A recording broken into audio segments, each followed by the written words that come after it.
Tonight on 8 out of 10 Cats, super comic David Walliam, supermodel Jody Kidd, and their team captain Jason Manford. And facing them tonight, he's a brainiac, Vic Reeves. We've hired him. It's Rafe. And their team captain, Sean Locke.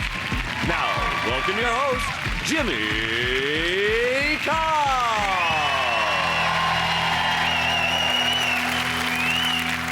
Well, hello and welcome to 8 out of 10 Cats, a show about opinion polls, surveys and statistics.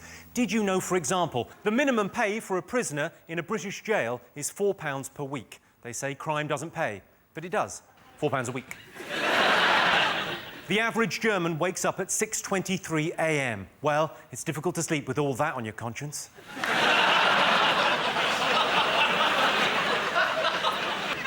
And 40% of people use their mobile phone to cheat on their partner. I use Mr. Tinkle. Let's get started.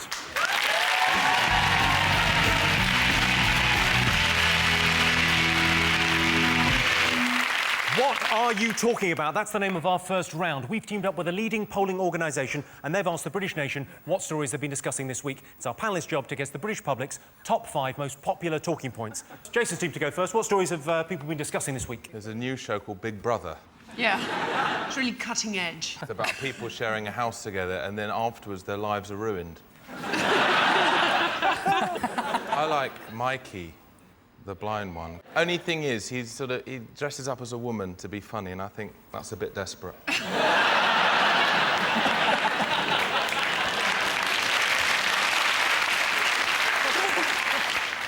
If you've got a disability on Big Brother, then you're assuming to win, really. I mean, Pete with his Tourette's, Nadia had a penis, not strictly a disability, but it is if you want to be a woman, right? So I know it's early days, but I think if Mikey doesn't win, I will show my arse in Primark window. There's one interesting character, is the albino guy, Darnell. Apparently, he got involved in gangs and crime in America. And I was thinking, if you're an albino, the last thing you should do is get involved in crime. Because you're always going to get caught, aren't you? Even if you had a balaclava on with a tiny little eye hole. You go, that bloke with the pink eye, the albino. It was him. And I was thinking, what if he was in a gang of albinos? There was this sort of albino gang that used to come sort of drifting like a cloud down the street. When I first turned on Big Brother this year, I did think the house was haunted. I like Don. Don, which one's that, Vic? I haven't seen it, but I just want to join in. The other thing was they got very upset about when the blind guy picked up the knickers, didn't they? He picked up some girl's knickers and she said it lacked respect. Did she have them on at the time? Well, no, that's the thing. It would lack respect if they were in a knicker drawer, she was wearing them, they were on a laundry line, but she'd thrown them on the floor. If you've thrown them on the floor, technically, they're flotsam. Anyone can take them. They're actually, I think legally, they're the property of the British Navy. Mikey, he's got a sideline, apparently, of selling Nazi memorabilia. What? Sorry, we digress. That's the whole show is digressing. Oh, digressing. I'm not just trying to nail the answers and move on. It's not a task. It's not a task.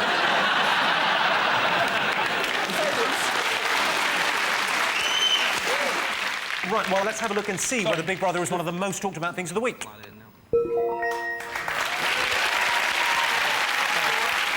Yes, Big Brother is back. Bullying Alex is now officially the most hated housemate in history. On hearing the news, Nasty Nick went out and drop-kicked a kitten into an orphan's face. Sean, Vic, Rafe, what else have the nation been talking about this week? I guess on the topic of reality television, Lee, that's what I'm talking about, McQueen winning The Apprentice. He doesn't. He's never said that's what I'm talking about. No. He says, that's what I'm talking about. That's what I'm talking about. Oh, that's how that works. Did you watch any of The Apprentice? Yeah. Oh, yeah. Yeah. I never had my finger away from the button where it was on. I like Don. Didn't he? Yeah. The thing I like best about Swan and Sugar is he's mental. Clearly he's mental. Because he brings them together. He goes, right, you're probably wondering why we're at the Tate Modern. That's right, we're making fudge. Yeah, you're probably wondering why we're at Duxford Air Museum. That's right, children's coffins. It's all part of his policy to try and intimidate. Yeah, and why did you have to do everything on a weird fax phone? You had to make all the phone calls in the series like that, using a normal telephone with the loudspeaker function switched on. It's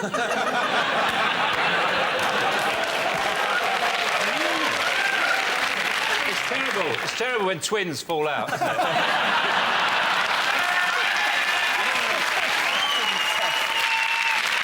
did you not get a little bit unnerved by Nick and Margaret always, like, hiding behind plant pots, just taking notes? And even when it was something they didn't even care about, like, you could be washing cars and they'd be going... What were you doing before you were on The Apprentice? I thought he was the Ents officer in 8.5 Hot Mum. It might just be me. You know, sometimes grammatical things annoy you. His catchphrase is, you're fired, yet you haven't got the job yet. So really, it shouldn't be you're fired, because it's about trying to get the job. It should be, you're not on The Apprentice show anymore. That's what it should be. You're right, of course. It's a bit like... Thank you. It's a bit like... You remember Bruce Forsyth's catchphrase was, nice to see you nice. It doesn't make any sense. What it should be is, nice to see you. No, really, it's nice to see you. It's the same That's why he's problem. never going to get fucking anywhere, sure. Well, let's have a look and see whether The Apprentice is one of the most talked about things this week. So it is the 5th most talked about thing this week. Yes, The Apprentice ended this week. Tragically, due to a mix-up at the BBC, the winner of The Apprentice is going to be playing Nancy in a West End production of Oliver. Jason, Jodie, David, what else have the nation been talking about this week? Hillary Clinton, what do you think? Yeah. Hillary Obama? Clinton. Yeah. Would you have liked to have seen her win? No, I like Obama, actually. I think he's cool. Once you've had black, you don't go back, do you?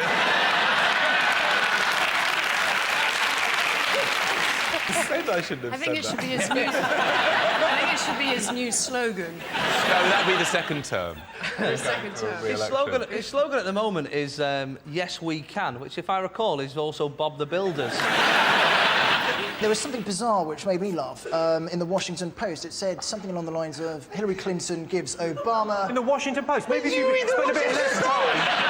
I better just check out what's to happening. New York every morning, buy it. I think you might have got the fucking job if you haven't been reading the Washington Post and concentrated on the task. On the task, yeah, too busy. Now, I said something along the lines of Hillary Clinton gives Obama her full-throated support, and I thought, well, if she only gave that to Bill, he wouldn't have buggered off with Monica. Completely bizarre.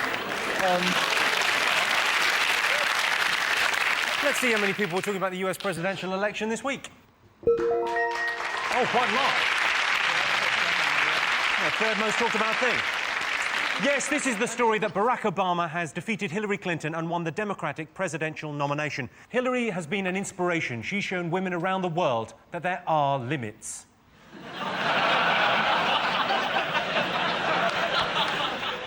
It was all going so well for Hillary until that kosher chicken task in Morocco. Sean, what else have the nation been talking about? Is it the oil strike? Petrol. Is oil and petrol the same thing? I don't know. Because you put petrol in one place and oil in another in a car. Yeah. They're not the No, same they're thing. different. Oil. Oil- They say we're running out of oil. But petrol's fine, you think? Well, are they the same thing? I don't know. Sorry, so you think there might be, we're running out of oil, but there's loads of petrol left? No, but people say oil and they mean petrol. Well, calm down. Sorry, if How people does are watching it- this at what's home, the don't worry difference? about the fuel crisis, because we've got loads of petrol. No, is it the same thing? Yes! Just to clear it up, there is a fuel tankers strike, and all the papers said don't panic, which meant everybody's panicked. Can you stockpile petrol? I don't know. Can you stockpile it? Yeah, You can you, really fill your car stockpile up it? to I your don't know. chest. You actually fill the whole car up, so you're driving like you're underwater. Everything's going up. Food's going up. Everything's going up. Children's shoes have increased in price, and I really don't know why, because I buy children's shoes all the time. But they're the same price as adult shoes. A brief history of shoes. We all know that they start off that big, then they grow to that big, and then they get that big, like for adult size, and then if you leave them in a cave in Holland, we all know that they grow bigger and bigger and eventually turn out as cars. Which is why the petrol is so expensive.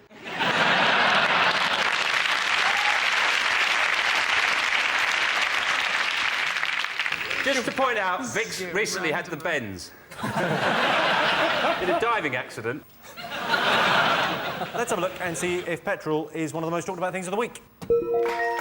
Yes, it is the most talked about thing this week. Yes, of course, everyone's talking about petrol prices soaring and the threat of a strike. Panic buying at garages is exacerbating the problem. The government want to reassure people supplies of gingsters and Rizzlers are unaffected. OK, fingers on buzzers. One more thing to get. What else have the nation been talking about? Colleen and Wayne Rooney have got married. Yeah. Did you know that they searched all the guests for mobile phones and cameras when they came in? Nothing to do with the magazine deal, but just the Scouse way of doing things. If you're watching in Liverpool, buy a TV licence.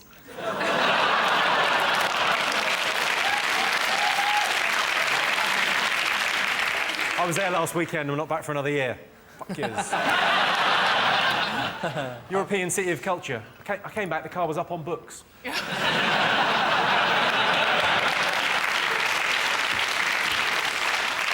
I've actually never seen Wayne Rooney speak. Can he speak? Sort of, yeah. Because he's got to do the vows and everything, isn't he? He wrote his own vows. What Yeah, did they- he I'm say? joking. They did do their own vows. They both said what's mine is yours and what's Yours is mine. is also mine. And I think Clean must have been going. It's I mean, it's he's only going to get a couple of handbags. The wedding cost £5 million. Yeah. And I was thinking, that was on a Thursday.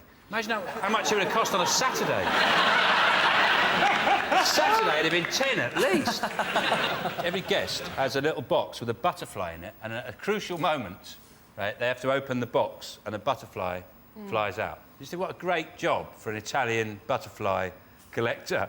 We want you to collect... I can't do accents. No, do it in the accent. 100 butterflies.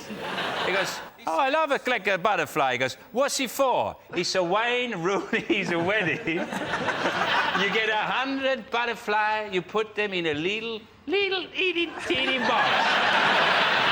How the hell do you get a butterfly into a box? Just ask it nicely. You just go, That's why it's cost £5 million. They got the food at Iceland. yeah.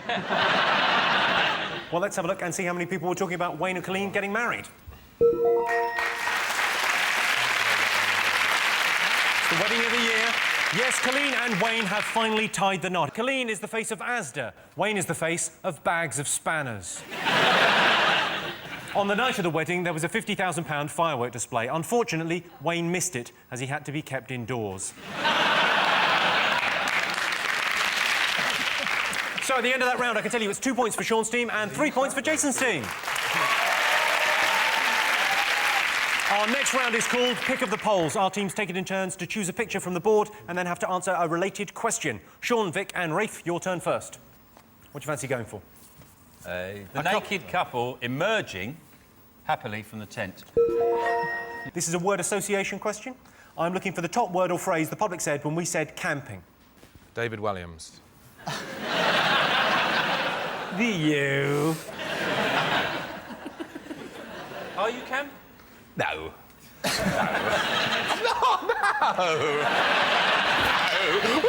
No.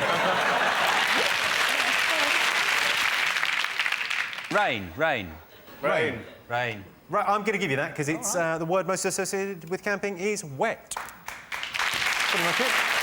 Yeah. Make sure when you go camping, you have a ground sheet and a hammer so you can dispose of the person who suggested going camping. OK, what picture do you want to go for, Jason's team? I think we're going to go with... is it Fern Britton there? She actually got her gastric band on there. Is that what You've chosen Fern Britain. This is an audience poll question. We polled the studio audience and asked them, if you had a gastric band fitted, would you keep it a secret from your friends? Jodie? Yeah. Yours has gone brilliantly, Jodie. Because you were a reet fat lass a few years ago. You've really slimmed down. I think I would. From my friends, yeah. You wouldn't tell them, you would tell them. I would. Oh, that. Oh, right, OK. Yeah, trustworthy ones. I wouldn't, I wouldn't sit there in the pub and blab it out, I've got my gastric band in. It's like a Jubilee clip, isn't it? It's like putting a Jubilee clip around your stomach. Jubilee clip? It's like a Jubilee clip, you screw it in... He's like a proper bloke. Dawn is like someone's dad. Who knows that? Old 4x2 with the old clip, yeah, old Jubilee, yeah. Yeah, you're right. You got any Jubilee clips, yeah? Old Jubilee clip with the old hose, mate. Clip, what are you talking about? Everyone knows what a Jubilee clip is. I don't know what a Jubilee It's a clip Jubilee is. clip, shut it! I've been very... Well, it's like a Jubilee clip around your stomach, but much more expensive. The same effect if you put a lot of elastic bands around your tongue. Like, your tongue sticks out and it's, like, really tight. You can't eat. She's in a lot of trouble, isn't she? She's not in serious trouble, not with the police or anything. But why are they upset? Because, and I'll tell you, Sean, because this is something I don't know about petrol and oil, but I know about firm Britain. It should be on your grave, that. Not suggesting you should die, but I'm saying... I will one day. as your I'll epitaph. think about that. Thank you. I love firm Britain. I loved her big, and I love her now, OK? The only thing is, because she advertised Rivita and she did sort of things about slimming, but she didn't say she'd had the gastric band. Firm Britain, for me, is the person I fancy. You know that sort of person Like a you sexy fancy? auntie. Like that, but without the incest connotation. So she's your secret... She's Yeah, sexy. she's the... I've got two of them, her and Burt Reynolds. And the two people I sort of fancy who I shouldn't, yeah. OK, so what do you think? If you had a gastric band fitted, would you keep it a secret? I think no. No, don't look. Don't look at it. No, I'm not looking. I'm looking at Rafe, who's like a beautiful, dusky version of you. So we've asked the audience, if you had a gastric band fitted, would you keep it a secret from your friends? Yes, or no? Yes and no. Yes and no. No. No, you wouldn't keep it a secret. OK. No. I can tell you the answer is no. 68% said no.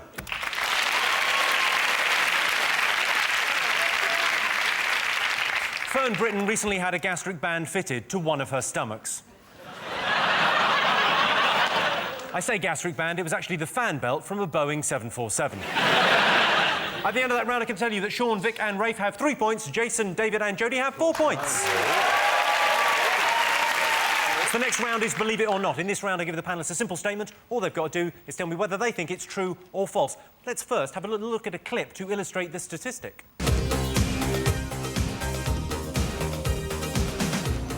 Well, here we are today, as you might expect, at the world's finest department store. You'll be seeing this look and many others later on in the show. So until then... This is one of my autumn predictions. It's a beautiful garment which has these rather strong satin flowers, and I've teamed this outfit with sequin gloves and sequin tights. Hello. Karen! You look brilliant. Join the club. Yeah. And I'm wearing a cropped number this time, with a fabric face, you might have noticed. Why don't you go and put something else on to wow the customers? What a good idea!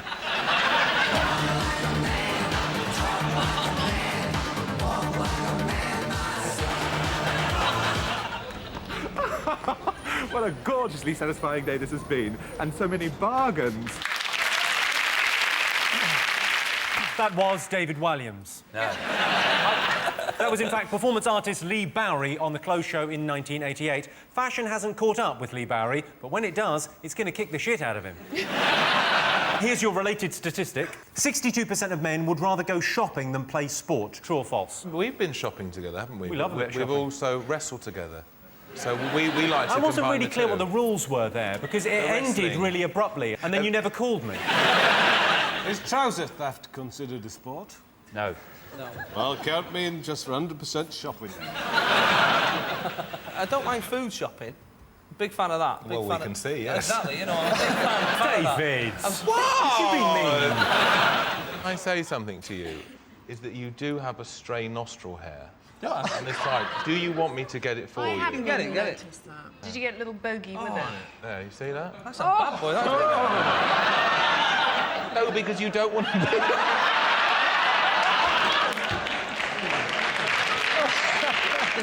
So what are you going to go for? You're Yes, saying true? Yes. Well, hang on, whose question was chucking it? at me? It's Everybody. to both. Yeah, Well, we're saying yes as well. Fuck you. We're saying yes. We're saying yes. You saying yes? We're all saying yes, yeah. Yeah. Well, I can tell you the answer is true. 62% of men would rather go shopping than play sports. That's right. I'd have to say I agree.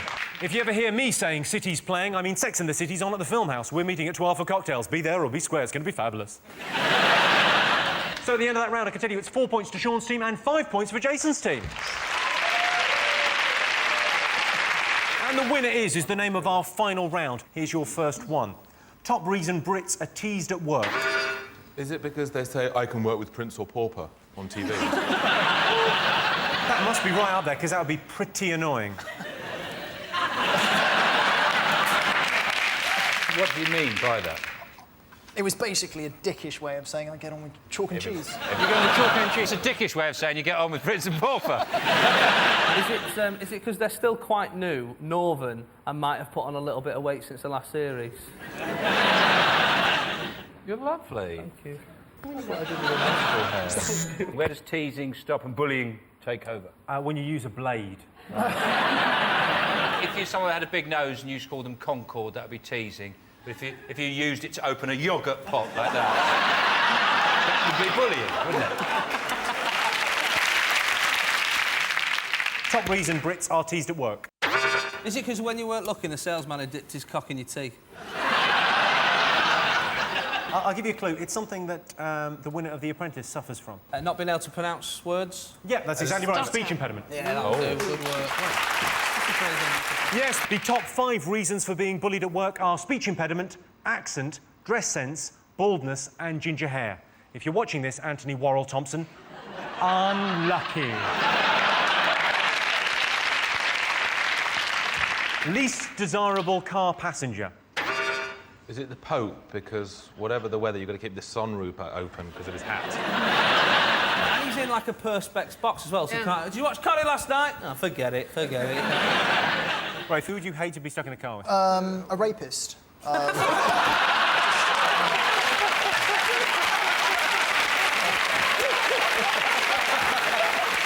just imagine you going, oh, stuck in here with a rapist. I can get on with Prince, Pauper or rapist. I reckon Stephen Hawking would be bad, because you wouldn't know it was him talking or the sat-nav. It's to do with... It's someone that's annoyed a lot of people that drive cars. A bear. Alistair Darling. Correct. Yeah, the least desirable car passenger is the Chancellor, Alistair Darling. Heather Mills came second. She's a terrible backseat driver, always telling you to put her foot down.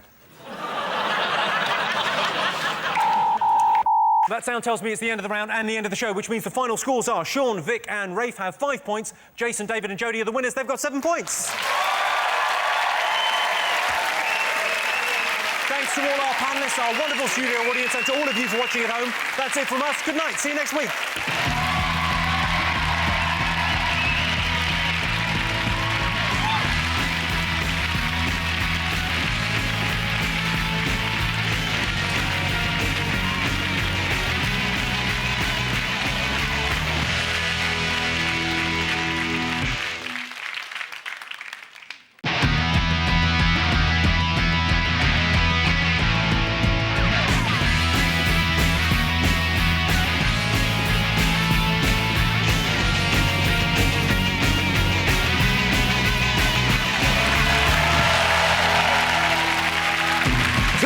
On 8 out of 10 Cats, Daddy's girl, Kelly Osbourne, Mummy's boy, John Bishop, and their team captain, Jason Manford.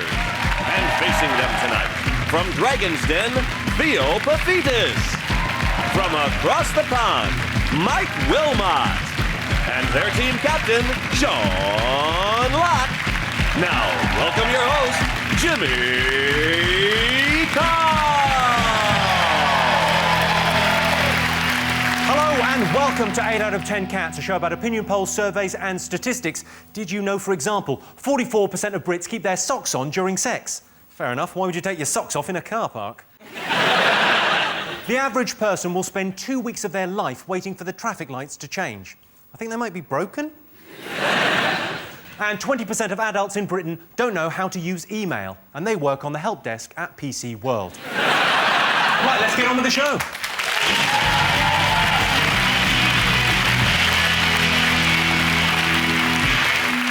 What are you talking about? That's the name of our first round. We've teamed up with a leading polling organisation, and they've asked the British nation what stories they've been discussing this week. It's our panellists' job to guess the British public's top 5 most popular talking points. Jason, Kelly, John, your team to go first. What have the nation been talking about? We reckon Big Brother and, more specifically, Alexandra. She's been threatening the rest of the Big Brother inmates, is that the word? I think it's really Inmates. funny.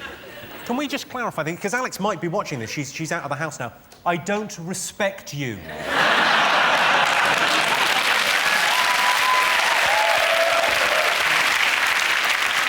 Did you see what she said as well? She said, I've got gangster friends, they can do what I say. Pow, pow. Like, how old is she? 8. They're gonna get you. Pow, pow, pow.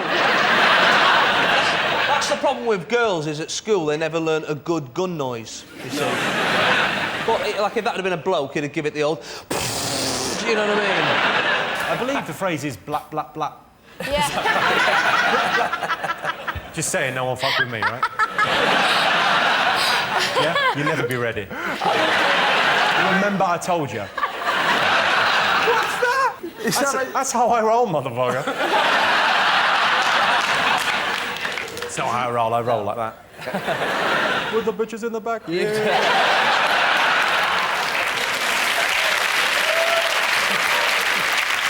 If you were in a gang, you'd be the treasurer. I tell you what's winding me up though is E4's coverage of the live streaming, and they let you watch them sleep, they let you watch them eat, but any time anything interesting happens, they cut to a break. They start doing the little bird noises and all that stuff, right? And it's quite annoying. There's been a few times where they're like, oh, "Yeah, now guess what? Guess who I've had sex with?" Well, I'll tell you.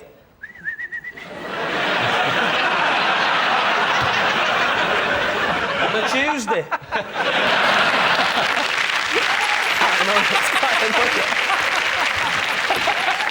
Let's have a look and see if Big Brother's one of the most talked about things this week. Yes, of course it is. Yes, in Big Brother news this week, Alex has been removed from the house. Alex spent the last 24 hours in a hotel room. You have to clean it quicker than that, love, or you'll get the sack. Sean, Mike, Theopophetis off of Dragon's Den. Yeah. What have the nation been talking about? Is it the visit this week of George Bush to London? Visited London. Gordon Brown, very pleased to see him. Yeah, thrilled. Yeah. Well, I imagine he is. It makes him look better, doesn't it? Same principle like Simon Cowell got Piers Morgan on Britain's Got Talent. Says, if you think I'm a smug, self-satisfied bastard, look at this bloke. I think... Is that Wamia? I think it's just funny that, you know, when I'm Canadian and when our Prime Minister visits, not a lot of hoopla. Like when our Prime Minister, Stephen Harper, and right there, I could have said any name at all. I could have said Zorak the Invincible, and there'd still be people watching at home going, yeah, I hear he's invincible. Yeah. Yes, Zorak. George Bush got a tour of Windsor Castle, and I thought that would be an episode of Cribs I wouldn't mind watching. Just Prince Philip walking around, going to the bedroom, and this is where the magic happens. Do you think he was secretly a little bit disappointed that Windsor Castle wasn't bouncy?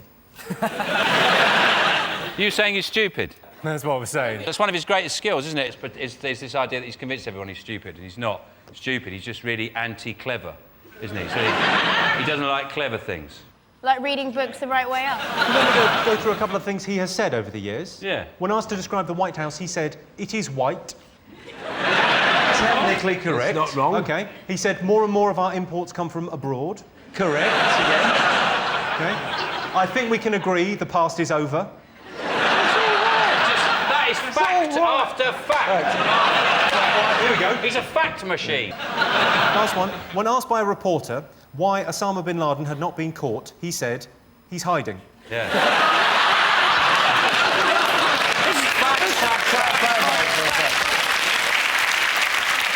He ruined my whole entire week this week. He ruined your week? Yes. Oh, well, the Iraq War was one thing. What has he done now? For fuck's sake, Kelly. I was fine with Afghanistan. This is too much. I had to leave like 2.5 hours early so that I could get there because there was so much traffic. Jesus. What a bastard. This guy's got to be stopped. What are we doing?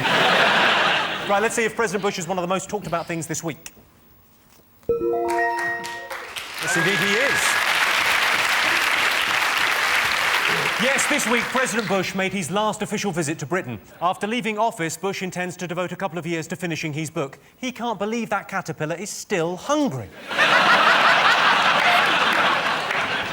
Jason, Kelly and John, what else have the nation been talking about this week?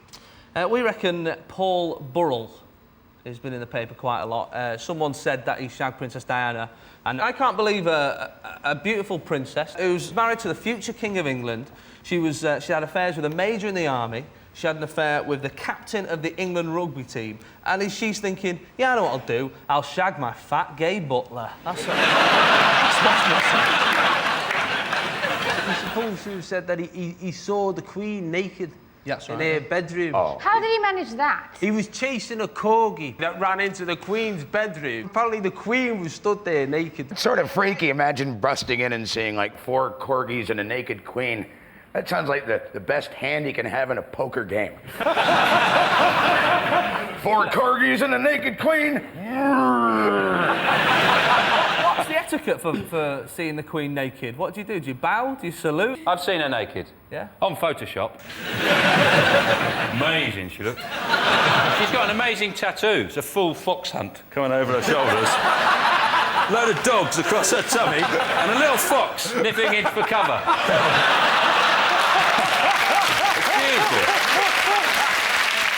I can tell you it's not one of the top 5 most talked about things this week. OK, Sean, over to you. What else have the nation been talking about this week? The impending interest rate rises, general economic gloom and doom, rising prices of food. Food's gone way up. Anyone who has their 5 a day now is just showing off. But interestingly, there's one food that hasn't gone up, tripe. It's still a very reasonable 8 pence a tonne. Theo, you're a businessman, right? Yeah. You may understand this kind of thing. Explain to me what's going on. Well, basically, the Chancellor got a letter from the Governor of the Bank of England to tell him we're fucked, officially. It took a letter from the Governor of the Bank of England. You know the worst thing about the letter cost the Chancellor 25 quid. It's Ryman's and Lacenza, isn't it? The lingerie. Von Lacenza, yes. I've had an idea for you. Crotchless post-it notes. You see it as a demand, do you? Yeah, huge. I'm a big fan of the old sexy underwear situation. We don't do your size.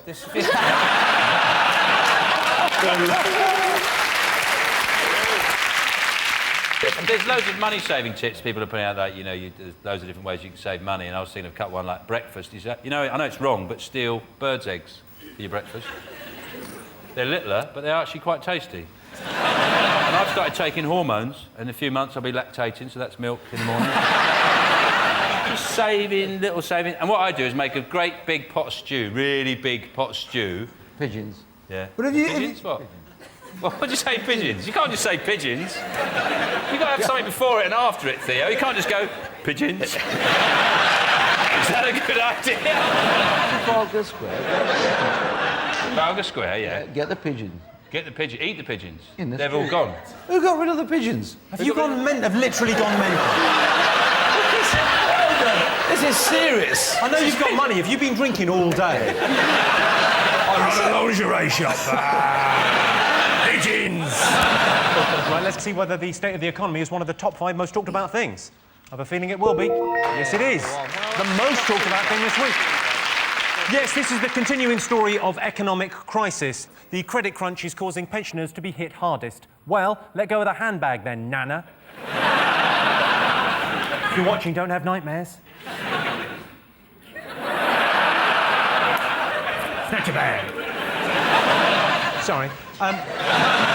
Fingers on buzzers. What else have the nation been talking about? Jason. Euros. The Euro 2008, the football that we've not been invited to. Why?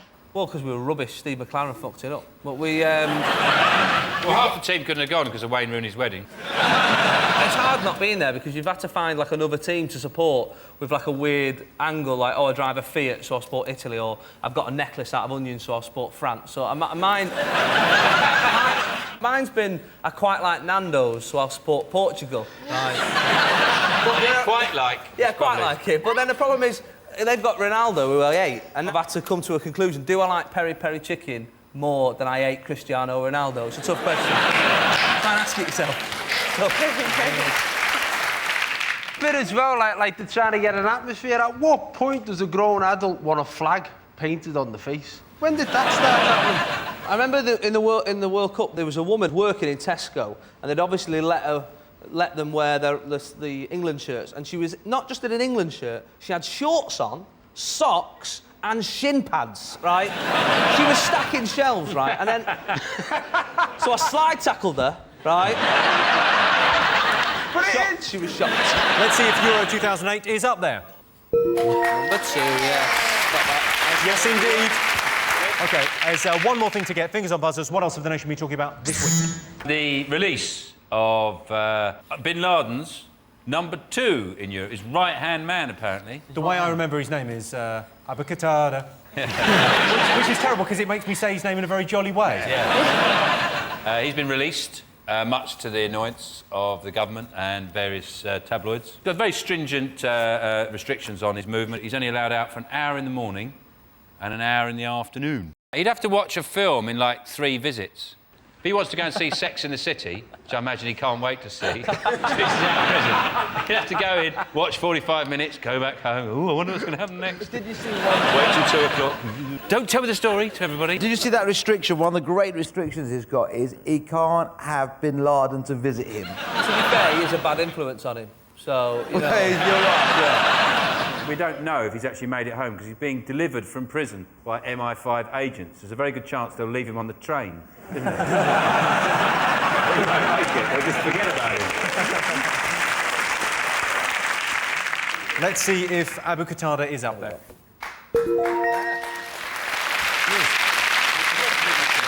Yes, this is the news that controversial cleric Abu Qatada has been released from prison. Qatada denied he influenced shoe bomber Richard Reed with his controversial sermon entitled "Bomb Them With Your Shoes, Richard." Abu Qatada denies being responsible for 9/11, 7/7, 21/7 or the bonus ball. So at the end of that round, I can tell you Sean's team have 3 points, Jason's team have 2 points. Our next round is called Pick of the Polls. Our teams take it in turns to choose a picture from the board, and then they have to answer a related question. OK, Sean, you want to go first? What picture do you fancy? What's that fella? That's Raj Pasu. We'll have him then. Dr. Raj Pasu has been in the news this week accused of plagiarism. So we polled our studio audience and we asked them, is it OK to cheat if it makes you successful? What he said was, he said, I didn't really cheat or steal it. He said there was a few copying and pasting errors, which is a bit like if you've been done for stealing a car, you said there's been a few driving and parking errors, really. It's also like they're saying it's plagiarism. Maybe it was just like bands do it, like a cover version. Maybe he's just saying, look, I think this professor's really great, so I'm just using all of his words. He only changed 2 words in the book. In fact, he just changed the name of the author. OK, so we polled our audience and asked, is it OK to cheat if it makes you successful? What are you going to go for, Sean? I think if they're honest. Yes, yeah, they probably said yes, didn't they? So you're going to go yes? Yeah. OK, I can tell you the answer is yes. 55% said it's OK to cheat if it makes you successful. Yeah. Give yourselves a round of applause, you cheating bastards. Raj Pasu has been in the news this week as he's been investigated for plagiarism. Professor Richard Bentle said he was flabbergasted at the blatancy of his colleagues cheating. In response, Dr. Pasu said he was flabbergasted at the blatancy of his colleagues cheating. Jason's team, what picture do you fancy? Ooh, I think Amy Winehouse. This is a poll with a whole question. 12% of people think Amy Winehouse has what? Some sort of drug problem. 12% of people. What about 12% of people think that she's not on drugs? The only person that thinks she's not on drugs is Pete Doherty, who thinks, yeah, she dabbles a bit, but not really. 12% of people think Amy Winehouse has what? Some of the worst tattoos I've ever seen. They're dreadful, her tattoos, aren't they? I think the only people that should have tattoos are people in the Navy. I saw a guy once who did his own tattoos, and he was a Motorhead fan, and he wanted to write Ace of Spades under his eye, but he didn't space it out, and he had Ace of Spad. The best tattoo I've ever seen was an older woman that I had a thing with years ago, and she had a complete fox hunt done over her shoulder and down there, and the fox disappearing. Incredible. 12% think she's got pigeons in the head. You're very, very close with that, Theoprophytis. Nits. I'll give you that, yeah. 12% of people think Amy Winehouse has head lice. We're not going to go on about Amy's drug addiction, but it's the dragon I feel sorry for. Imagine being chased by that. Have I told you about my new book? What's your book called? Enter the Dragon. Sounds like something on a swingers website. Are you sitting there going like this? Enter me. Only in Britain.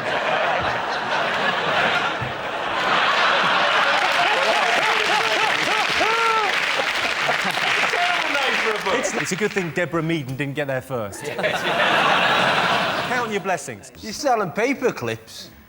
And knickers. Do you design the knickers? Yeah. Pervert.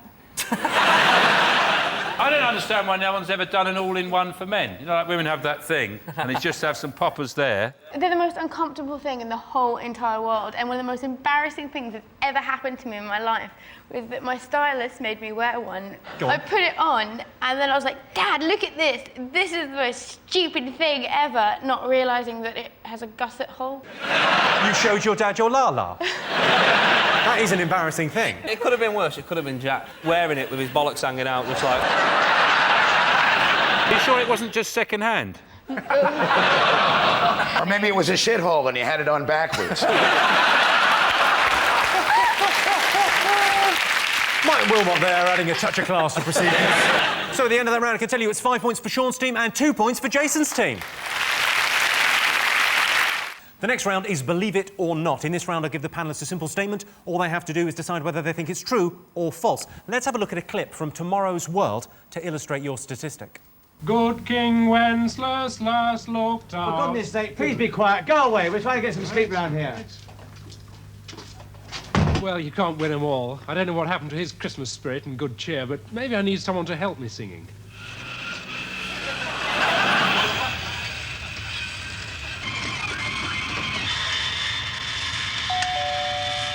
Christmas, Christmas, on the night that's Christmas. I need hymns and happy hymns, seraphims and seraphims. Fantastic. Sing some more. I'll take care of that, thank you. All you need to make a bit of money at this game is a computer, a voice synthesizer, a radio-controlled robot, like Fred here, and you're in business. Your related question, 66% of people would rather have a robot than a pet. True or false? I mean, I've got 2 cats. I've got 2 cats I don't like. I don't like them. I prefer dogs. But what I like about dogs is every so often it just winks at you. Just, you know, just gives you a little wink.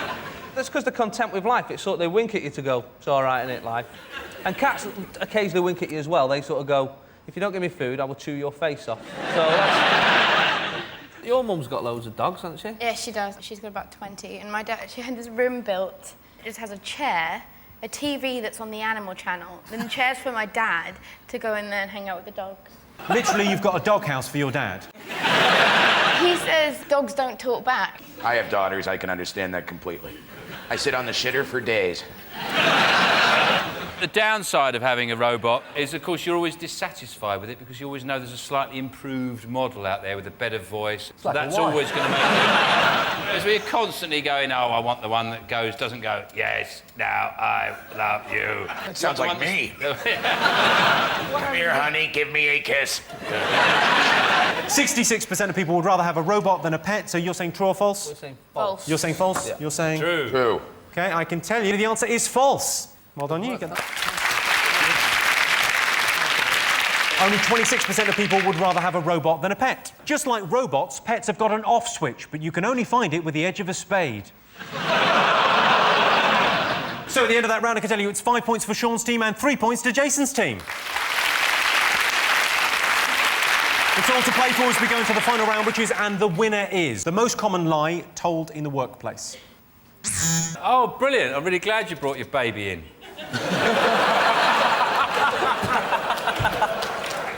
Oh, it's great. No, we really enjoyed seeing it. Is it your call is important to us? Is it someone has been downloading pornography on my computer? Has anyone ever lied to you? I mean, you run a couple of massive businesses. Well, not if they want to stay alive afterwards, no. Listen to the You're a murderer? Just for your information, John, Theoprophetus is in Alex's gang. Yeah.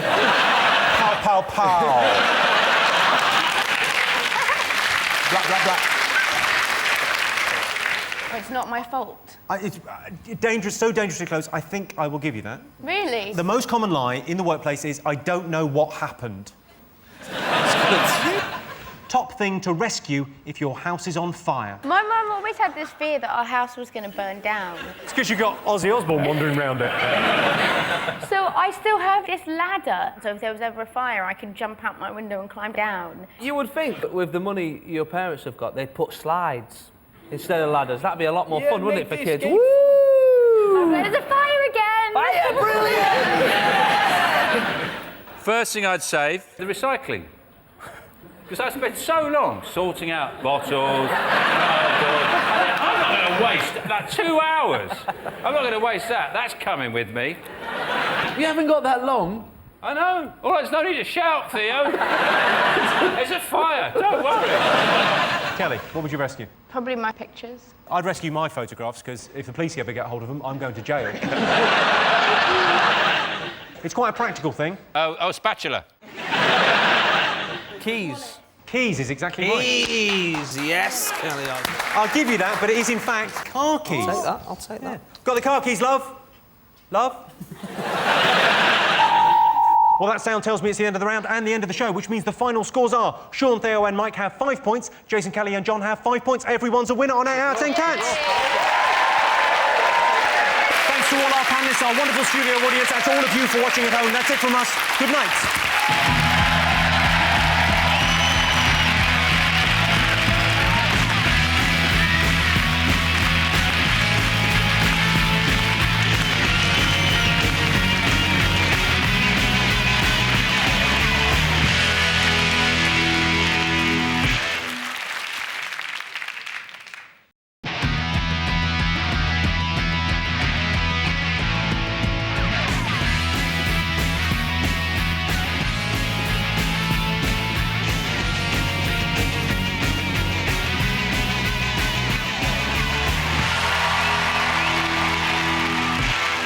Tonight on 8 out of 10 Cats, he's not going out, Lee Mack. She's not shutting up, Vanessa Phelps. And their team captain, John Locke. And facing them tonight, Hollyoaks boy, Matt Littler. Glaswegian Joy, Frankie Boyle. And their team captain, Jason Manford. Now, welcome your host, Jimmy Carr! Hello and welcome to 8 out of 10 Cats, a show about opinion polls, surveys and statistics. Did you know, for example, 1 in 4 people think that using an electric toothbrush is lazy? Yeah, what's wrong with traditional foreplay? 62% of Scots spend more than 30 minutes on the phone every day. Hello, it's me again. I'm having another heart attack.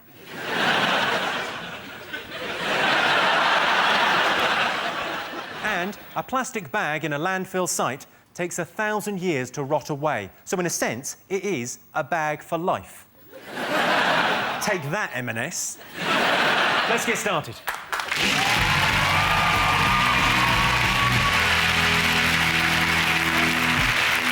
What are you talking about? That's the name of our first round. We've teamed up with a leading polling organisation and they've asked the British nation what stories they've been discussing this week. It's our panellists' job to guess the British public's top 5 most popular talking points. Jason, Matt, Frankie, what have the nation been talking about this week? Wimbledon. Well, they're all there. Hewitt is there, Federer, Murray, the Williams brothers are there. So they're all it's pretty good. Tim Edman is doing the commentary for the old Beeb, and it's going to be weird for him staying the full 2 weeks, I think. Do you think halfway through the commentary he's not doing so well, someone just goes, "Come on, Tim!" Do you watch the Wimbledon? Yeah, I watched Andy Murray beat the French guy. I'm quite surprised he beat him and the French guy didn't just surrender after a couple of sets. Nice. There's a new word, isn't it? Because it's henmania, and now they've got andymonium. And I think, really, it's good, andymonium. I think, really, it should be called Andy Pandemonium, shouldn't it? He's a right miserable-looking bastard, Murray, as well, isn't he? Yeah, as opposed to your good self, Frankie. Not a 21-year-old millionaire who looks like if they let him near the umpire's chair, he'd hang himself off it. It's so boring, tennis, that the slightest thing, the crowd go mental like it's the most hilarious, shocking thing they've ever seen. Federer's opponent sat next to him. Did you see that bit? The crowd reacted like he'd picked up a ball boy, swung him around by the ankles and thrown him into the crowd. Why do they throw the sweaty... It's horrible. They throw their sweaty headbands into the This whole we're in here for about 3 hours, sweaty. Like, imagine if Vanessa at the end just got her knickers off and went, oh! The press are obsessed with knickers, aren't they? If you just were going, God, I can see her knickers, whoa, I can see her looking knickers, you'd be down as a pervert. You get arrested. The Sun can just go to the tennis and go, whoa, look at her knickers, she's got red ones on, whoa. It's the equivalent of standing at the bottom of the stairs at work just going, oh, I've seen your knickers. For some reason, it's fine. But don't you think that those sound effects, you know when they go, ugh, every time they serve and everything, ugh, and if you combine that with porn, where everyone's always going, ugh, ugh, don't you think it just puts ordinary people under colossal pressure? Because, like, very often you're being shagged and you don't want to make any noise, you just want to go, oh. You don't always have to go, ugh, do you? Or you go, ugh. You just sometimes want to go, and you really have to. Why don't you just get him to shag you and put the tennis on in the background? Well, let's see how many people are talking about Wimbledon this week. It's the most talked about thing in Great Britain this week. Yes, Wimbledon started this week. Tim Henman is commentating this year, which means the chances of him winning the competition are exactly the same as last year. Sean, Vanessa and Lee, what else have the nation been talking about this week? There's Nelson Mandela's birthday concerts in Hyde Park, and there's Glastonbury as well.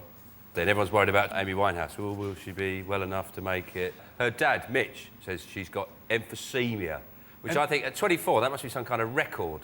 By the time she's 30, she'll have scurvy and rickets. She'll go in a bath chair with an ear trumpet. Have you seen the pictures of her this week? She looks like a campaign poster for neglected horses.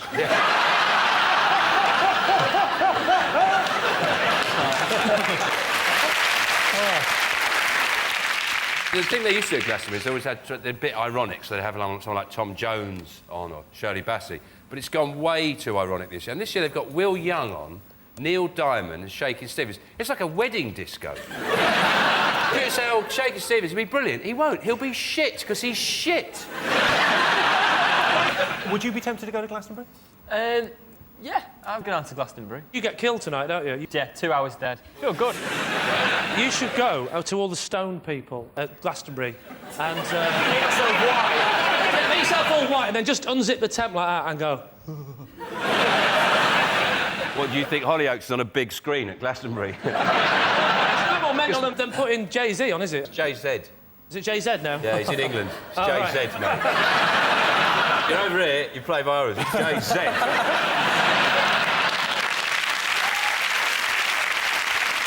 I did a Reading festival, and all the tents are really close. You can hear the bands. They're not that far away. There was a band on stage when I was on, right, and there was like a sort of thrash metal punk band, and their finale was the lead singer has a shit onto a towel. Oh, no. Then gets the towel and swings it round. And then throws it into the crowd. What, he's nicked your act? It'd be great if Nelson did that, wouldn't it? You were not expecting that, were you? Come on, it's a party! OK, well, let's see if the big concert weekend is one of the most talked about things this week.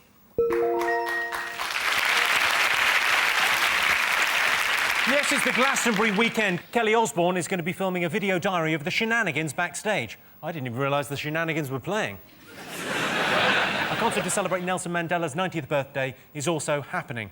Scheduled to perform is Amy Winehouse. Amy Winehouse has lung damage, but was told it will improve if she gives up drink and drugs. I won't hold my breath. And she can't.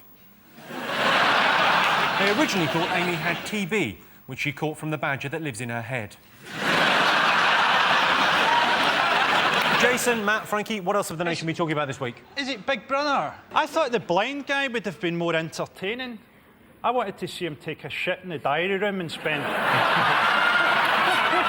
hours looking for the flush.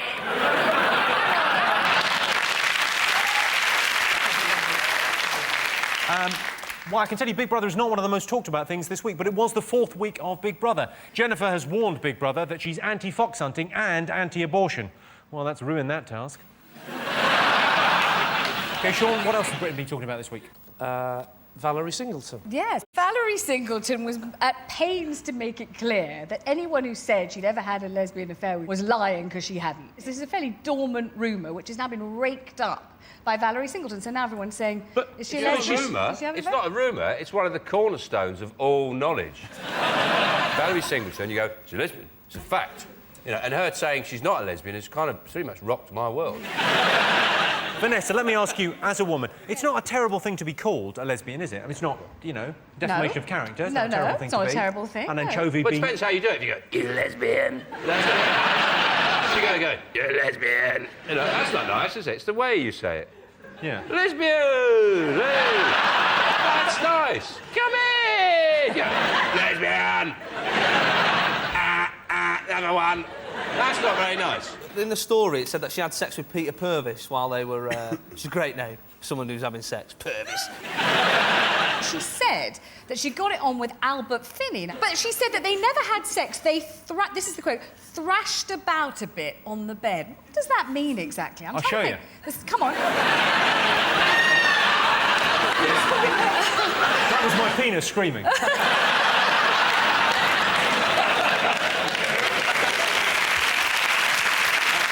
I can tell you that Valerie Singleton is not one of the most talked about things this week, but it was in the news. Valerie Singleton denied any lesbian allegations and was so shocked by the rumours that she dropped her pool cue and spilt bitter down the front of her dungarees. What else have the nation been talking about? Soldiers spotting the UFOs in Shropshire. Ooh. Yeah. Tell me more. I don't know what they're doing in Shropshire. Like, there was a weird sort of Yoda-esque sort of bloke going, alien going, we must see Shrewsbury Town Hall, we must. What I don't get is one of them described it as a cylindrical object with things protruding out the side, so that's just a plane. The problem with unidentified flying objects is if they identify it, then it's just a flying object. And if at any point it lands, it's just an object. And then you've just seen an O. Let's see if soldiers spotting UFOs is one of the most talked about things this week. Yes, it is. Sneaking in at number 5. This is the story that soldiers spotted UFOs in Market Drayton. The incident is set to be made into a movie entitled The Goose That Flew Over Market Drayton. Fingers on buzzers, what else have people been talking about? Is it the... well, it's been Gordon Brown, it's his first year in charge, and they brought out an equality bill this week, haven't they? Yeah. Labour. And this caused consternation in papers like the Daily Mail and the Express. They're saying that women will be more equal than men. Yeah. But the easiest way to explain this to Vanessa is, if I got paid 100 money, Yes. then if you did the same job, you would be paid 100 money as well. Yes. Sounds good to me, mate. Doesn't Are it? you thinking about shopping and cake? Yes. Age. They said there's no more age discrimination at work. So they've got to start employing older people at work. You would hope that there was some sort of cut. Like, I don't want to be watching Babe Station with a 90-year-old. You know what I mean? Hey, speak for yourself, son. First thing I want to see gotten rid of with discrimination with this old people and young people and all like that is the preferential treatment that old people get on a bus. Because it winds me up. They pay less and they get the best seats. It's not the best seat, it stinks of piss. I don't trust Brown, mate. He looks terrible, Brown. He looks like a sad face that somebody's drawn onto their scrotum. Do you reckon George Bush actually knows who Gordon Brown is? He probably thinks Tony Blair's put on weight and had a fucking stroke. Such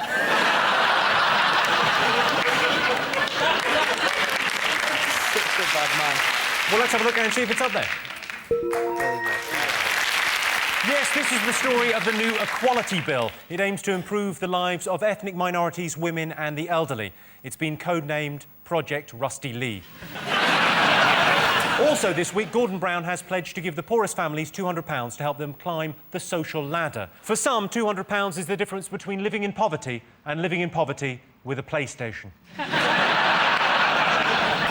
OK, there's one more thing to get. Fingers on buzzers. What else have they... Is it the football European Championships? The football? Yeah. Tell me more. It's been weird, the Euros, because it's been weird not being there, isn't it? It's sort of like in the summer when all the other kids are playing outside and you're not allowed out, you've had to go to bed early. You're looking out, you're like, Mum, but Romania's there. You're like, well, I'm not Romania's mum, am I? Have you been watching them? I've seen a few of it. My mate's really into the Italian football, so he's always watching it. So I'm upstairs angry.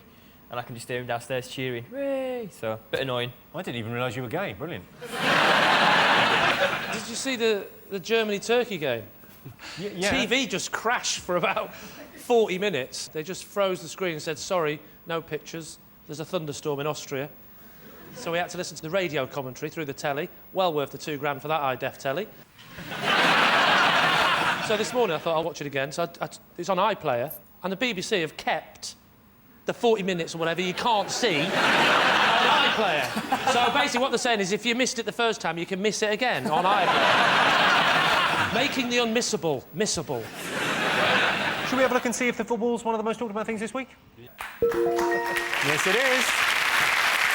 Yes, the European Cup final is on Sunday. England not qualifying means we can now watch games neutrally. Games like Spain versus the Nazis. So at the end of that round, Sean, Lee and Vanessa have 2 points. Jason, Matt and Frankie have 3 points. Our next round is called Pick of the Polls. Sean, what do you fancy answering a question on? Naomi Campbell. Lovely Naomi Campbell. OK. This is an audience poll question. Naomi Campbell escaped jail this week after she was accused of another assault. So we polled the studio audience and asked them, would you work for Naomi Campbell? She's got 200 hours community service because she went mental on a plane, didn't she? She has, and it's not the first time she's had run-ins with the law. Yeah, she's done community service before, didn't she, in New York? Yeah. Because she hit her assistant with a BlackBerry. And when you first read it, you go, that's not that bad, is it? A pumpkin, I can understand. But she just got a pumpkin and put it on her head like that.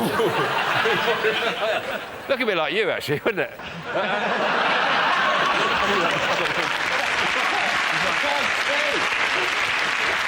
For our Halloween special on this show, I just light a candle in my mouth. You just blow it and his eyes go out. But she went mental on a plane, didn't she? She went absolutely ballistic. Well, it was Terminal 5, I believe, had lost her bag. The first thing she said was, it's because I'm black and famous. And I think you'll find that BA are an equal opportunities bag loser. They don't lose anyone's bag. Doesn't care whether you're prince or pauper. What do you think of her, Vanessa? Do you like her? She's not an endearing person. If I were to work for her, I know the role I'd like to fulfil, actually. I wouldn't mind being her Brazilian waxer and pouring molten wax all over her pudenda. I think that would be a nice job. Well, same here, but for very different reasons. Okay.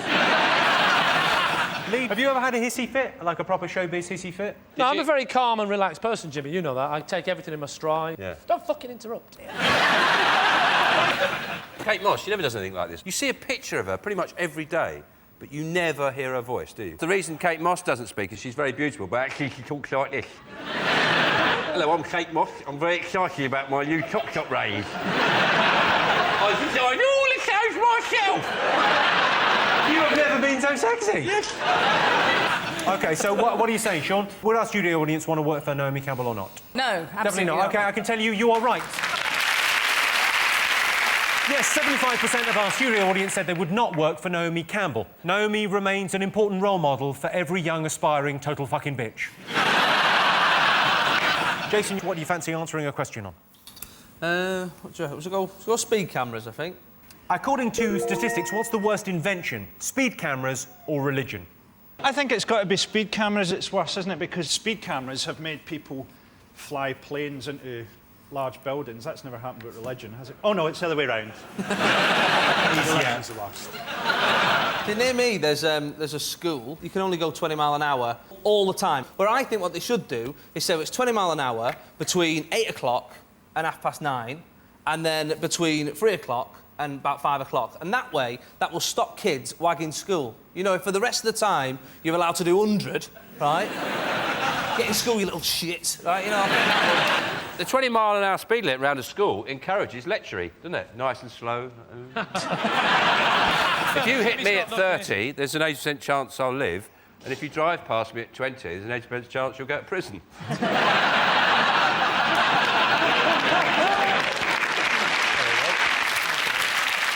OK, so what are you going to go with? You're dead, so you know there's another side. Is there a Hollyoaks 7? No. No, where's the bill?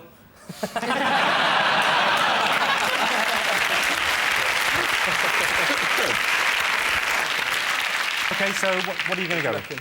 Must be religion, must be. Religion? Religion? We're going to go religion. I can tell you, speed cameras are worse than religion. 15% of people thought speed cameras were the worst thing ever invented. Only 3% of people thought religion was the worst thing ever. The next round is Believe It or Not. In this round, I give the panellists a simple statement. All they have to do is decide whether they think it's true or false. Let's have a look at a clip to illustrate their statistic. People think that reception jobs are boring, but it's what you make the job. Good afternoon, Rich. Hello, Robo. I've been phoning for hours.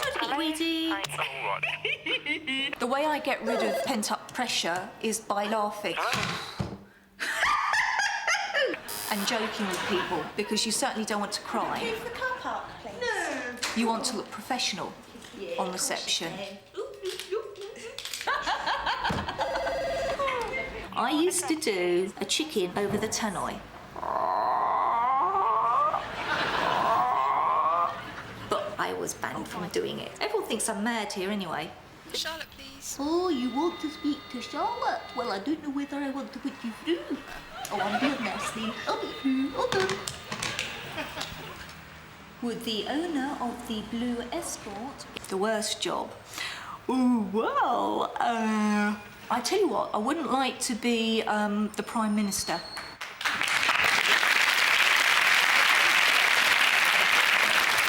I wouldn't want to be the Prime Minister. Well, love, you are in luck. If I went into somewhere and I went, oh, can I get the key for that? And they went, yeah, I'd just go. The related statistic from that, 22% of receptionists admit they've taken revenge by tampering with their boss's coffee. Is that true or false? Where does tampering... You know, what's the difference between tampering and poisoning? Like, for example, did the Kremlin tamper with Litvinenko's sushi? They're poisoning. I think the line is when you get your cup of coffee, you go, or you get your cup of coffee and you go, What I would do for revenge is I'd get the mug, right? I wouldn't tamper with the coffee, right? But I'd just every day, I'd just tap the handle with like a little toffee hammer or something.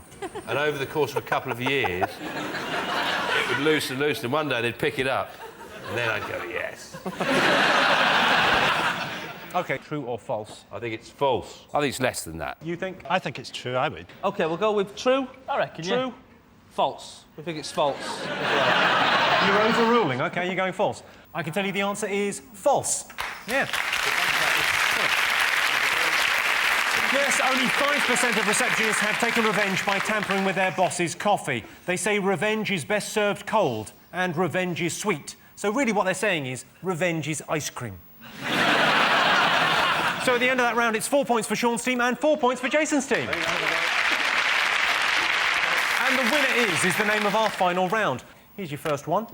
Worst thing to happen at a wedding. Is it saving your brother's life, but then getting run over in a process and then dying in OB's arms? Because you died at a wedding. That's exactly what happens, yeah. So you've been written out of this thing?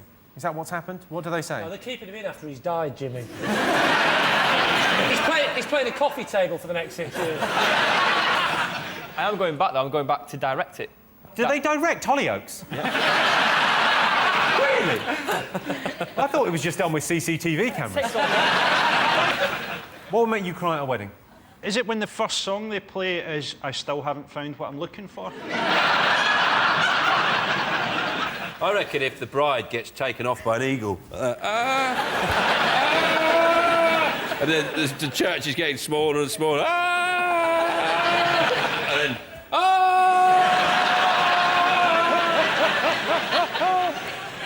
I'll give you a clue. It would make the bride cry. The groom was set with a chief bridesmaid. Correct. That's the right answer. There we go. Yes, the worst thing that can happen at a wedding is the groom goes off with a bridesmaid. Of course, the biggest wedding of the year was Wayne and Colleen's. Colleen warned the stag party not to play any pranks on Wayne that would ruin the wedding photos. I'm afraid to say, Colleen, that ship has sailed. Britain's favourite word. Knockers, fanny, tits, flange. I wanted to get in before Frankie.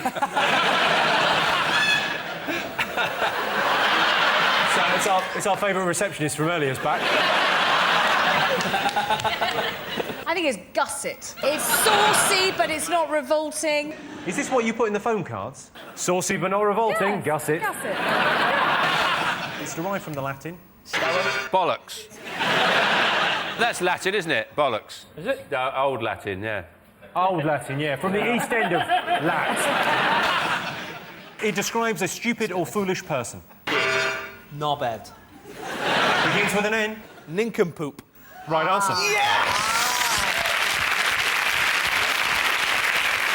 Yes, Britain's favourite word is nincompoop. Number 3 on the list is mum, as in, I fucked your mum, you nincompoop.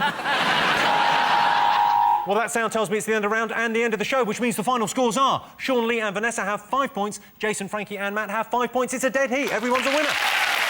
Thanks to all our panellists, our wonderful studio audience and to all of you for watching at home. That's it from us. Good night.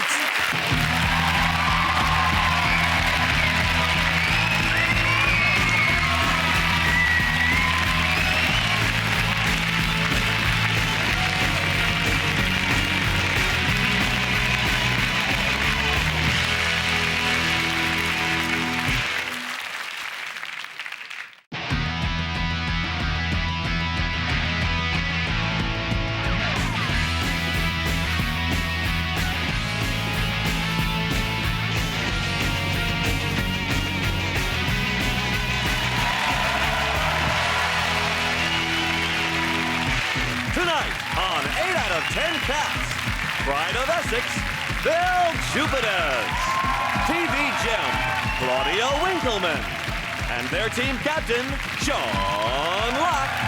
And facing them tonight, good sport, Gabby Logan, funny man, Mark Watson, and their team captain, Jason Manford. Now, welcome your host, Jimmy Carr.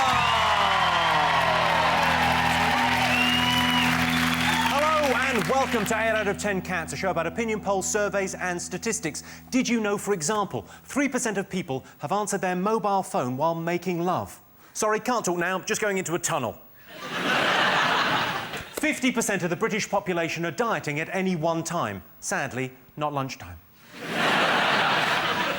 And, according to estimates, Google's index contains as many as 25 billion web pages. I don't want to worry anyone, but I've just pressed print all. Let's get started.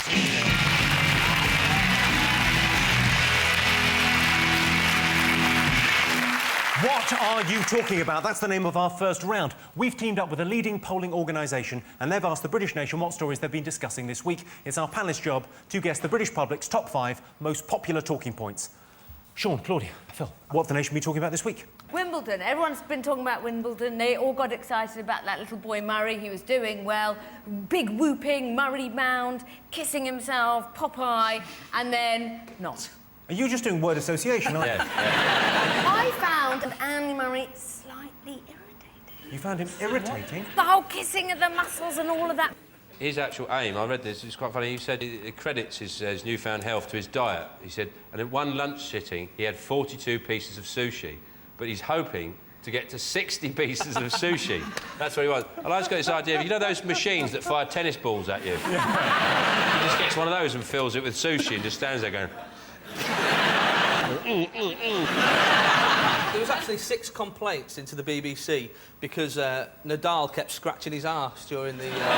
As if someone from the BBC is going to go out and go, excuse me, can you stop picking your arse? The whole thing about his style of tennis is about his balance, which comes from his bottom. I think it's integral to the tennis, and Claudia probably agrees as well as a tennis connoisseur. And, yes. And a lady who likes a fine bottom. But I think you need to focus on his bottom. I don't understand who these people are. Who bothers to complain? My favourite complaint was on the channel Babe Station, where the 3 women have the boobs out, they've got a pair of knickers on. People ring up and get off, right, for £1.50 a minute. Now, some bloke complained because one of the women showed a little bit of front garden, right? And again, at what point are you watching going, oh, this is brilliant, this is... Oh, no, you've gone too far now! Oh, put that away.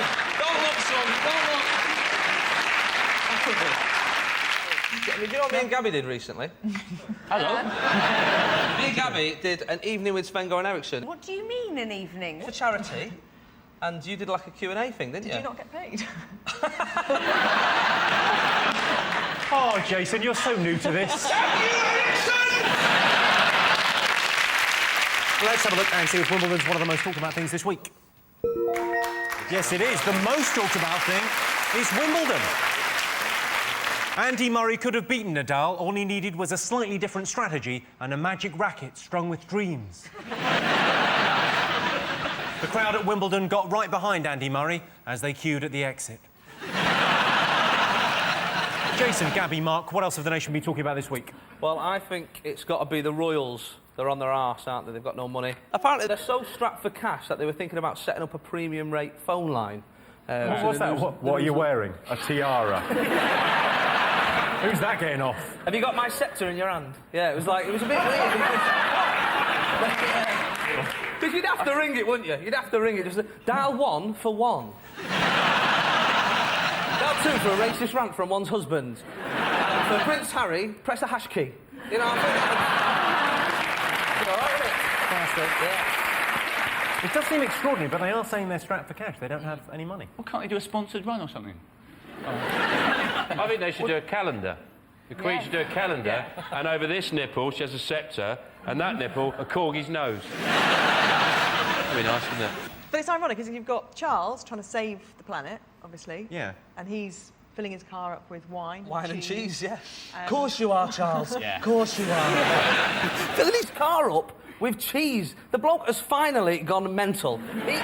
He talked for plants for years. We will let it go. We let it go. He swapped Diana for Camilla. We let it go, right? He's gone too far this time. By swap Diana for Camilla, you mean his wife tragically died? OK, well, let's have a look and see whether the Royals' finances is one of the most talked about things this week.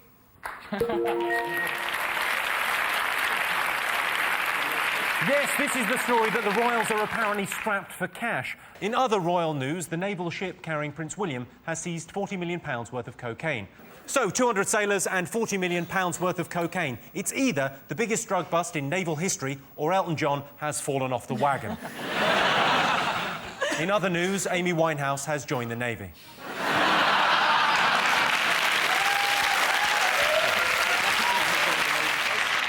Sean, Claudia, Phil, what else have the nation been talking about? Is it the bloke, the examiner, who gave someone a mark? They wrote F off on their exam. It's the only thing they wrote. And the guy got 7.5% because it showed rudimentary skills. And he got 11% if he put an exclamation mark. And if he put, to whom it may concern, fuck off, he'd have passed. That's extraordinary. So he got 7.5% for writing fuck off. But to be fair, though, the question was, what should Piers Morgan do?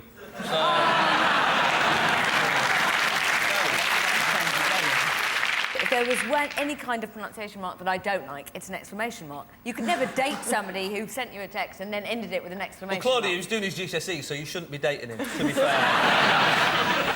But the justification for the examiner said, for an attempt to answer the question, it's better than leaving the page blank. And I thought that's not the case, is it? You know, if you don't know the answer to something, it's better to be quiet rather than go, fuck off, isn't it? If you're a mastermind and they said, what year did they repeal the Corn Laws? You go, fuck off. OK, you get a point for that. Well, you've just upped the ratings of that show. Yeah. That'd be amazing. OK, you passed on 3, you told me to fuck off 6 times. You're the winner. Brilliant. I can tell you that this wasn't one of the most talked about things. What? Fuck off.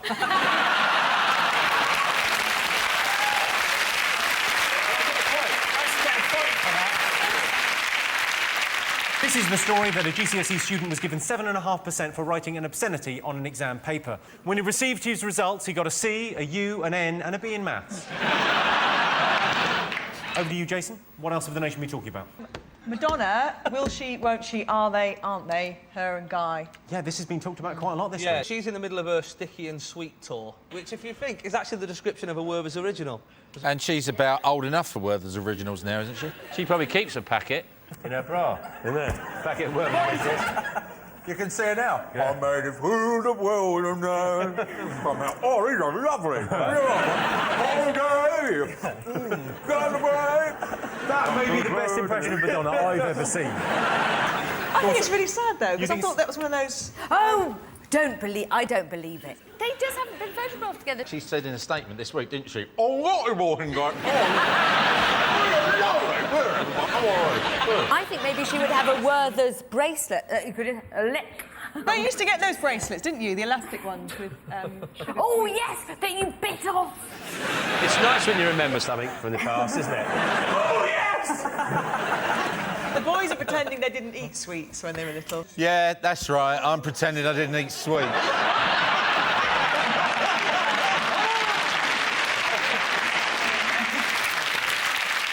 Let's have a look and see whether Madonna and Guy Ritchie is up there. Yes. Yes, one of the most talked about things this week, Madonna and Guy Ritchie are rumoured to be having marriage difficulties. Some say Madonna is having a midlife crisis. Midlife? Yeah, if she lives to be 147. Fingers on buzzers, what else have people been talking about? Is it Big Brother? There's loads of things going on, like there's that zoo task this week, which was brilliant. And at the same time, the nominations came out. So at one point, there was just a slightly chubby seal consoling another seal. Just like going, it's all right, don't worry about it, we all love you. It's really weird, it's like a porn version of March of the Penguins. It's really odd. Let's have a look and see if Big Brother is up there.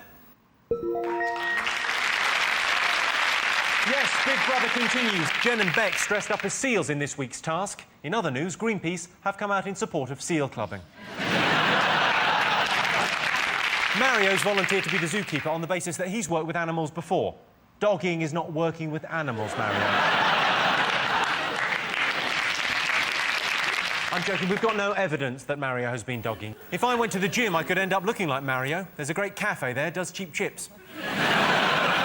OK, fingers on buzzers, one more thing to get. What else have the nation been talking about? Is it the NHS? It's very difficult to get an NHS dentist, and a lot of people now are extracting teeth more than they're doing sort of repair work on teeth. They're going, well, we just... Take it out. Yes. Well, imagine what happens, partly it's probably a communication problem, because the only thing you ever say in dentist is, So... I don't go to the dentist, I'm allergic. Well, I went 7 years ago. You went 7 years ago? And he said, I'm going to have to give you 3 fillings. I got nervous, I said, I've got to feed the meter, and I haven't been back. I hope he's not still stood there, boy. And also, I think I had a dodgy one once who was a bit too, I don't know... I realise this is more of a panel show than counselling, but let's... What happened? Well, all I'm saying is there was a lot of tell me whether this... I don't know, it wasn't fun. My mouth was open. It was like my wedding night all over again. I haven't been back. Yeah. They've attempted to sort of deregulate dentistry like they did with opticians, but obviously they can't. It's a much more qualified job. And also that there is one tooth in your head, I don't know if you know this, but it's actually connected to your spine. And dentists are the only ones who know where that is. It's not even on the internet. And if you pull it out, you end up walking like a cat. And that's Sure, why... can you not try and scare team members? Because poor Claudia now is going to start... pull that... I think it's this one. I think it's this one. But only the dentists know. Walking like a cat. How would walking like a cat Well, what look? happens is you pull it out and it makes your spine go like that, and then you walk on all fours. And that's why only dentists can do dentistry. They can't open it up like they have with other things like roofing. And there's only a few people know about this. The government know. They know. Let's have a look and see whether failing dentistry is one of the most talked about things this week. Yeah. Yes, indeed it is. This is the story that NHS dentists are failing the British public. A spokesman for the British dental industry, a Mr. Shane McGowan, said something about Christmas and then passed out. I brush after every meal and my dentist says my hair looks lovely. At the end of that round, Sean's team have 2 points, Jason's team have 3 points. Our next round is called Pick of the Poll. Jason, you're to go first. What do you want to answer a question on? Let's go Jeremy Kyle. In a poll to find out the worst camping companion, Jeremy Kyle came second. Who came first? Jack the Ripper. Jeremy Carr's a horrible little man, isn't he? Yeah. And you ever watch his show? He always has people on, and it's a real sort of freak show, isn't he? He's really sort of preying on the sort of complete disaster of their lives. And he always says he's helping people. And I was thinking, he's helping people in the same way as if someone needed an ambulance, you kicked them nearer the hospital. You sort of booted them. You go, well, I'm actually getting you nearer aid, but I'm not actually really helping you, am I? He's a horrible little scumbag, isn't he? Who's more annoying than him? Who's more annoying? Yeah, that's what the question is. No, I'm asking. I'm just saying out Oh, loud. well, you fucking sit here then, love. You do a bit of camping? I went to watch the Grand Prix at Silverstone when I was about 19. the Grand Prix? The Grand Prix. Oh, great, no, because I forgot what it was, That's but then, whoa, round the corner. And so we decided, my then boyfriend and I, that we'd go in a tent. And at Silverstone, the very rich people come in with helicopters in the morning. How do helicopters work again? I thought I'd woken up in Vietnam or something. Mugabe. You're not far off with that. Oh, Dave Mugabe. Idi Amin. OK, most wanted man in the world. Osama bin Laden. Correct answer. Bin Laden. The worst camping companion would be Osama bin Laden, surprisingly. That's nonsense. He's very outdoorsy. He'd be really useful. Yeah, you're right. Outdoors for years. He'd be fantastic. I leave Ted now. I get massive dinner for us. Yeah. Which I will cook brilliantly. I'd go so far as to say I would like to go camping with... Osama, if you're out there, you're on, mate. Osama bin Laden has been #1 on the FBI's most wanted list for the last 7 years. #2 is Rihanna with Umbrella. OK. Sean, Claudia, Phil, what do you want to answer a question on? Chips, please, Jimmy. Chips, please. What do the nation prefer, chips or poetry? Chips. No, this is a trick question. No, of course it's not. People are going to go chips, aren't they? Oh, chips. People eat chips all the time. There's chip shops everywhere. There's no poetry shops. Good point. No. You don't see people driving around going, bloody hell, poetry shop's shut. Can't believe it. You're outside. Terrible poetry shop back there. God, it's awful. There's a really good poetry shop just up the road there. Much better poetry there. Can I have a selection of haiku and a bit of cod, please? Extra crispy. It's obviously, it's chips. OK, so chips or poetry, you'll go... What do you think? Do you think people prefer to be seen as somebody who likes poetry, think they show but actually off. they read chips? Because it's... Because it should be. Poetry, what do people like reading? If it was what do you like reading, Yes. I'd go poetry. Yes. But you can't eat poetry, can you? But you can read chips, because if they come in newspaper... As John Donne said, man is not an island. What about the Isle of Man?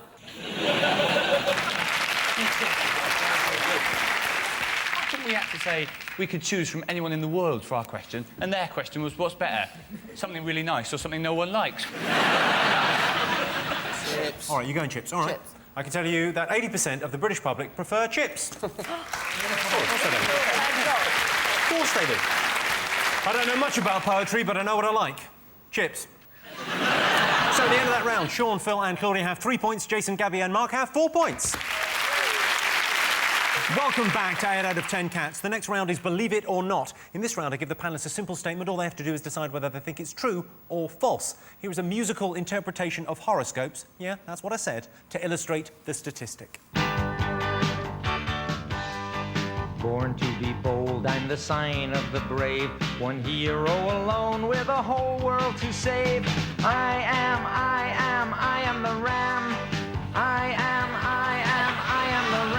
I am the ram. Talking about the Taurus, talking about the bully boo boo. Talking about the Taurus, talking about the bully boo boo. Don't want the raggedy, the cheap and the shoddy. I like to take good care of my body. The diet calls for a remedy. Who watches scales more so than me? Live, live a libra, live, live a libra. Live, live a libra, live, live a libra. Gregarious, hilarious, Aquarius. Pisces, Pisces, Pisces, Pisces.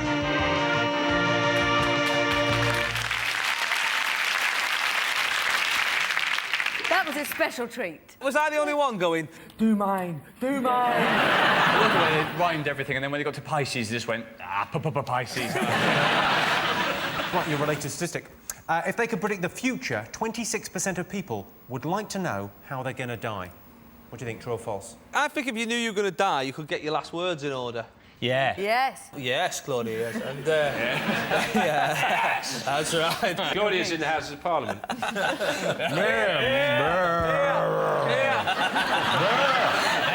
sir. Yes, sir. You want to say something profound, don't you? Don't just go, that looks a bit close. Or, no, apparently the Japanese eat them all the time. Or, you know, you want to say something good, don't you? My granddad said, knock, knock. No. And I was going... And it's a shame, because he was a funny bloke, but it was a good one. I had a very embarrassing incident at my granny's funeral. An embarrassing incident? Yes, I had to do a reading. Oh, and how does that work? Oh, reading, yes. I see how that would work. You don't do this on the BBC and now we're looking at golf. And then it's the judo.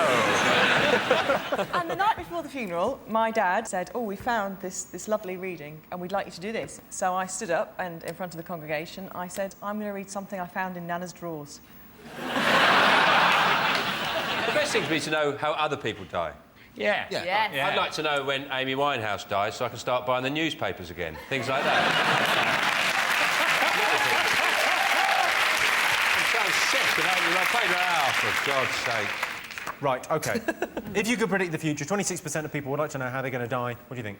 I think it sounds right. OK, you're going true? Yeah, we're going to go true. OK, yeah. what do you think? We're going to go no. Yes. Just to make it interesting. Yeah. You're saying Let's false? go off-road. We're going off-road. Whoa! We're going to say no. Is that for my benefit? I can tell you the answer is true. 26% of people would like to know how they're going to die. If you're Scottish and you don't want to know how you're going to die, look away now. Heart attack. Can I just add something? I just feel a little few pangs of guilt that you might think I was making fun of my granny's funeral. Actually, it was a really good laugh. Everybody had a great day. And because they're Welsh, they all said, Gran would have loved that, Gabby. If she wasn't dead. Yeah. Can I just say that I was not molested by a dentist? Because my parents would feel really guilty about Dr. Rosen. OK. And also, can I... Just so I'd say, there isn't a tooth in your head. Let's keep it to your spine. I'm sorry. And also, Madonna has a very high-protein macrobiotic diet that will completely preclude her eating sugar in pretty much any refined form. So she would therefore not eat Werther's Original. Yes. So at the end of that round, and after much soul-searching, it's 3 points for Sean's team and 5 points to Jason's team. And the winner is the name of our final round. Top luxury women want in their house. Is it a beauty therapist? And like a tiny man who will just do your nails.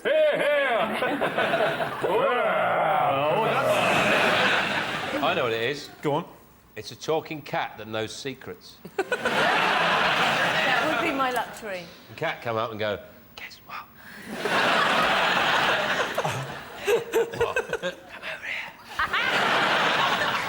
I love it already.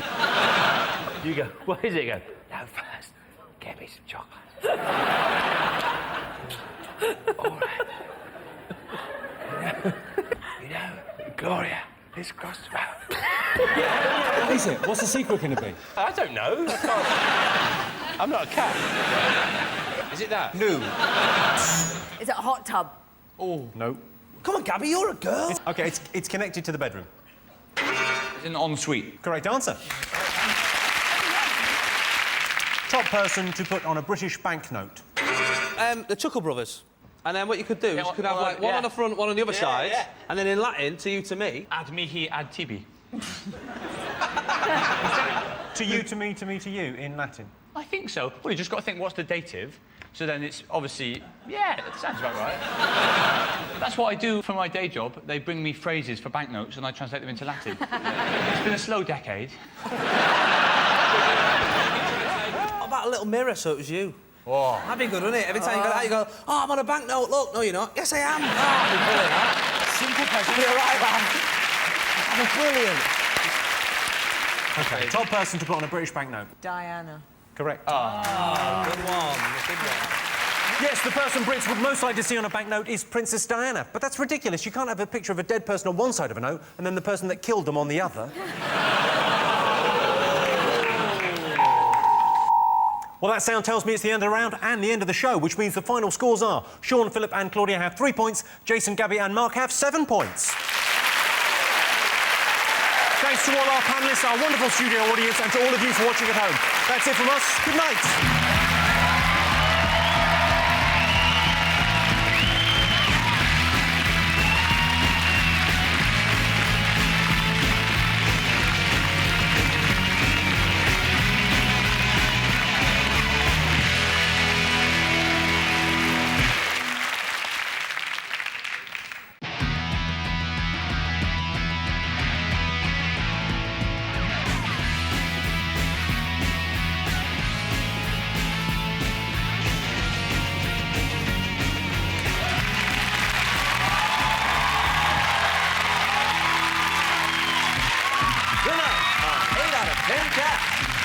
superstar DJ Johnny Vaughn, Olympic flame Connie Hutt, and their team captain John Locke.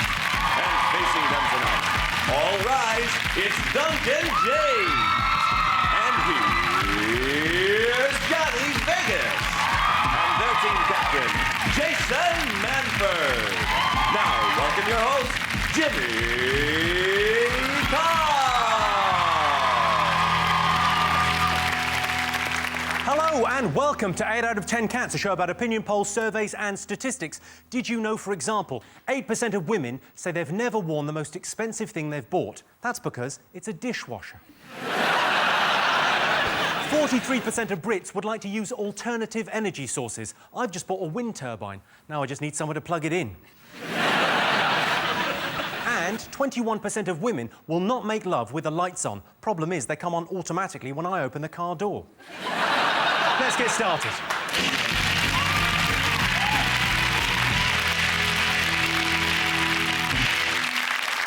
What are you talking about? That's the name of our first round. We've teamed up with a leading polling organisation and they've asked the British nation what stories they've been discussing this week. It's our panellists' job to guess the British public's top 5 most popular talking points. Jason, Duncan, Johnny, what have the nation been talking about this week? Big Brother. Yeah? You're a big fan, there's aren't you? 3 new housemates gone in. 3 new housemates. Belinda, Belinda and Belinda. Somewhere over the rainbow. Going mental. Did you hear that song? That was phenomenal. Doobie doobie doo. Be quiet, Belinda. She's nice. lovely. She is nice. Yeah. Bubbly. Bubbly. And I don't mean, you know, effervescent personality. I mean shaped like a bubble. But she's an incredibly annoying individual. And she even annoys you when she's sleeping. Yeah, she snores. horrible, like isn't it? it's horrible. Although in fairness, you are watching people snore, Duncan. Yeah, you might want to think about getting blue back together. That's all I'm saying. I'm busy watching people sleep. Sarah's philosophy. I'm not a big fan of Sarah. Her philosophy is she went, I take every day as it comes, and I thought, well, that's just you have to do that. I'm like, I like to grab 3 weeks at a time and then just sit waiting for another couple of days. Yeah, that is her saying, I am willing to go along with the laws of nature. I can tell you Big Brother is not one of the most talked about things this week. Oh, that was a waste of But of course, Big Brother continues. New housemate Belinda is perhaps the most naturally talented person I've ever wanted to push off a bridge. Since Belinda entered the house, Mikey has been busy wishing away his few remaining senses. Sean, Johnny, Connie Huck. What else have the nation been talking about? I think everybody's been talking about the Formula One chief, Max Mosley. Oh, Definitely. yeah. Max Mosley's orgy. I like to say we're doing S&M. He said it's perfectly harmless. So if that's the case, he wants to get his money back. Sorry. Well, they might not be, but they could be Nazi-themed sex orgies. He's denying it. He's denying it vehemently. He's saying, we were just doing a bit of S&M, and obviously it was in the papers one day. And he said, this hasn't been in the papers long enough. I'm going to take them to court. I hope at some point someone in court says, this wasn't just any sex, this was S&M sex.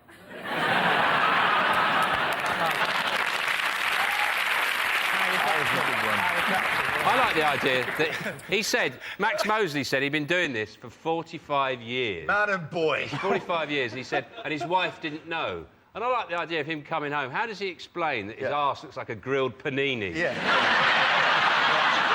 I fell on the barbecue at work again. Duncan, have you ever tried the S&M thing? I haven't. I didn't actually know what S&M meant till the other day. Such a lie! Serbia and Montenegro. What did you say? No. Let's have a look and see if Max Mosley's one of the most talked about things this week. Yes, this is the story. Motor racing boss Max Mosley is suing a newspaper for claiming his S&M sex session was Nazi-related. I appreciate Max Mosley's right to do whatever he wants in his free time, but I can't believe anyone actually gets pleasure from Formula One. Jason, Duncan and Johnny, what have the nation been talking about this week? Food. Gordon Brown has said that we're wasting too much food. This is about 3 weeks after he said we're all getting fat. Now he's changed his mind. Now he's saying we're wasting too much food. And, you know, of all the problems he's got, he's obviously become Prime Minister and gone, oh, what shall I fix first? Global terrorism, knife crime. Oh, no, you've thrown them bananas out. They've still got a bit of yellow on them. It's gone mental. What you should do, if you don't want to waste food, just do what I do. I just buy Parmesan. Never goes off. You can put it on a rooftop in Nairobi. It won't go off. The thing that gets me, right, I read in the paper this week that we waste £1 billion in food every year, right? Now, which sounds scary, doesn't it, right? But I've worked it out, right, that if you think, how many zeros is in a billion? That's 9 zeros, isn't it? 1, 2, 3, 4, 5, 6, 7, 8, 9. £1 billion, right? How many is there of us? 56 million, right? 1, 2, 3, 4, 5, 6. That's a million, right? Yep.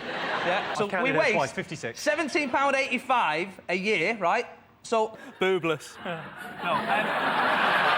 not doing it properly, right? So I worked it out. Per person, per day, we waste 4 pence a day. I couldn't give a flying monkeys, to be honest. Jason, there's certain people that upset that balance. I buy champagne and, like, chase homeless people. Thanks for backing me up, Johnny. I'm a nightmare. I go shopping and I'll do my go around. I love it. I love going shopping, round with my little trolley, around Sainsbury's. I do. And I love the little 2-for-1 deals you get. Put them in. But... Do you tend to bring a couple of friends with you to do exactly the same moves? No.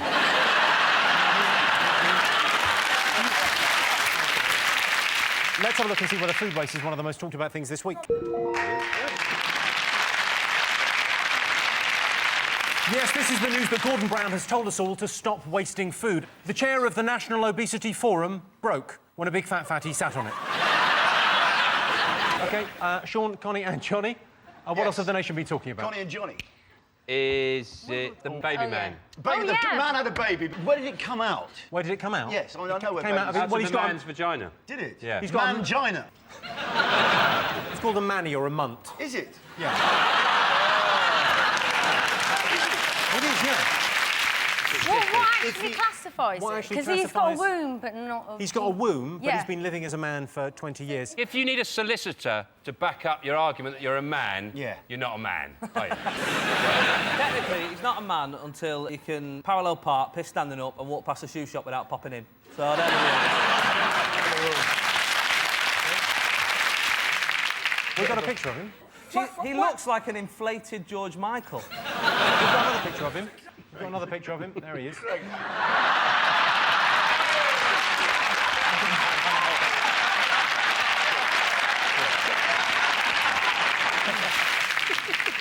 They actually look quite similar. That's the gag. That's the joke. It's like They look a bit like You are adorable, aren't you? They complained that healthcare professionals were unsupportive. They actually had to get inseminated. They were helped by a vet.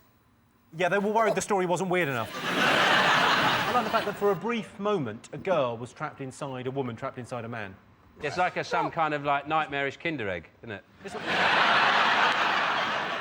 I'd like to be there for the Birds of the Bees talk in a few years. Because where do bees come from, Daddy, Mummy? Well, when a woman who used to be a man loves another woman who's making an exception this time, like to get together, they go to the vet, get artificially inseminated, and that's where you come from. Night, bye.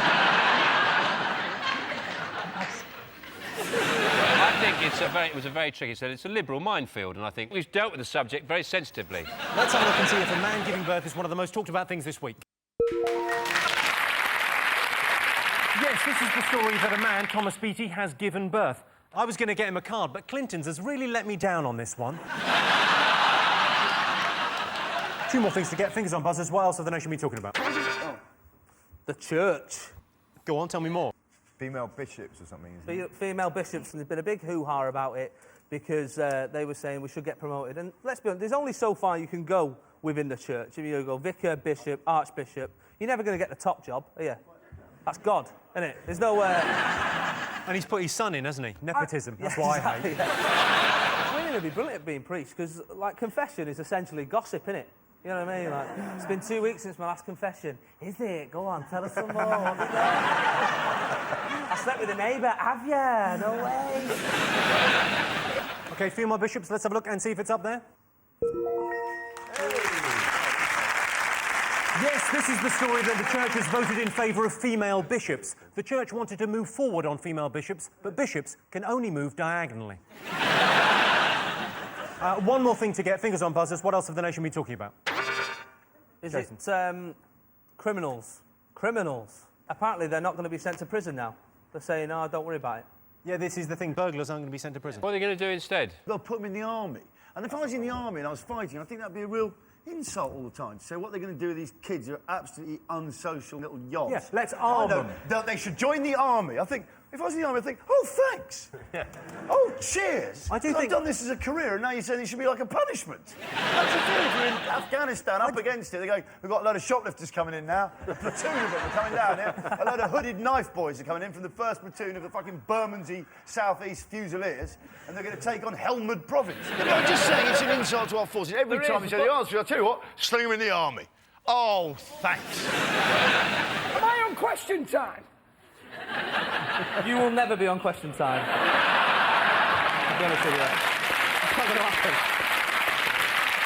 I can tell you that criminals not being sent to prison is not one of the most talked about things this week. It was on the list, but not in the top 5. Also in the news this week, Broadmoor Prison is to hold a talent contest. One of the inmates wanted to do his sawing a woman in half trick, but that's what got him into Broadmoor in the first place.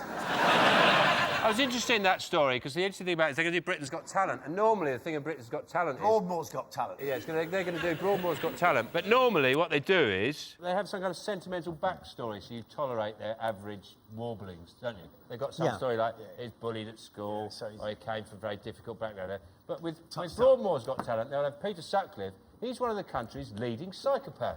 Anyway, take it away, Peter. I believe the children are a future. Let there be love.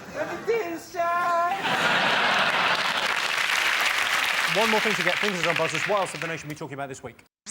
I think the #1 will be Wimbledon, the greatest final of all time. It was the greatest final of all time. It was the greatest final. It's very good. I think saying the greatest tennis match of all time is like saying that's the tastiest water I've ever drank. It's like, much of a muchness, to be honest. I listened to it in the back of a taxi. Oh, it was a good match. It was on the... What were you doing in a taxi for 9 hours? Yeah. A dogging marathon, It's a long way to go.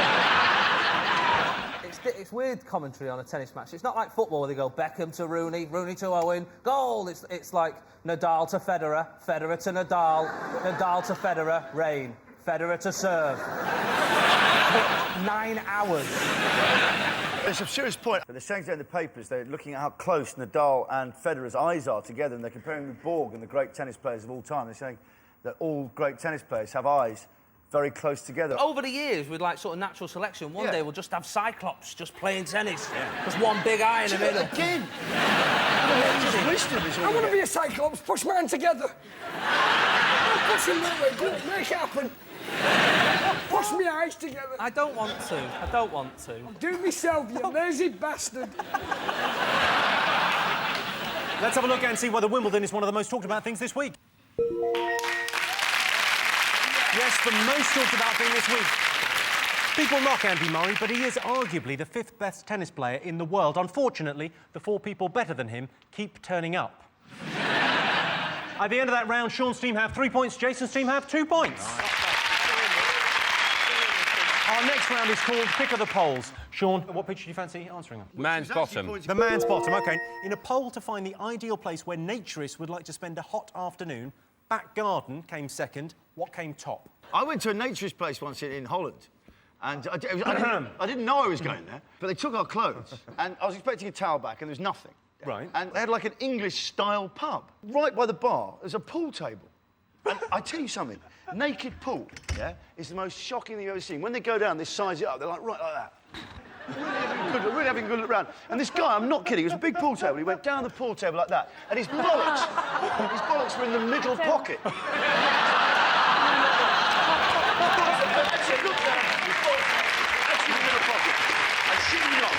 It's got to be a temptation to do a trick shot, hasn't there? Or put 2 50s in the slot and go...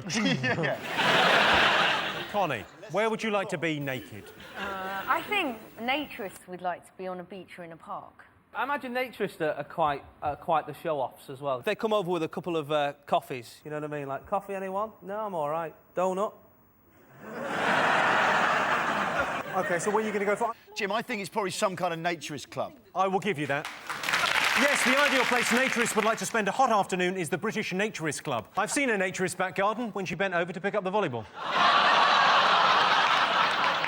Jason, what do you like the look of? Duncan wants to go for ABBA. You've chosen ABBA. In the week that Mamma Mia was released, we asked the studio audience, do you think that ABBA should reform? Yes or no? They've got a new film out, haven't they, Mamma Mia? Yeah. That's just They come were out. offered £1 billion to reform. £1 billion? £1 billion. A trillion it was. It was billion. a multi-trillion billion. What I never realised how much taller the guys are than the women. And one of them looks like a hobbit, doesn't he? She lived with a stalker. The only fit one. And then realised it was a stalker. And then following she her asked every him to room? leave. And guess what? He was reticent. Did he actually say that? She said, leave. He went, I'm reticent. I swear to God, sometimes I watch television, I watch proper documentaries. The stalker's the perfect person to marry because they're into all the same things you are. You know, they're always there for you. Duncan, have you heard stalkers? Yeah, they're weird, man. Yeah, that's stalkers. They're weird, yeah. It'd be good if they were... Yeah, always... shit, innit? Like, some of them make you feel awkward. They just don't respect your boundaries. That's the problem. They don't respect your physical boundaries. All right.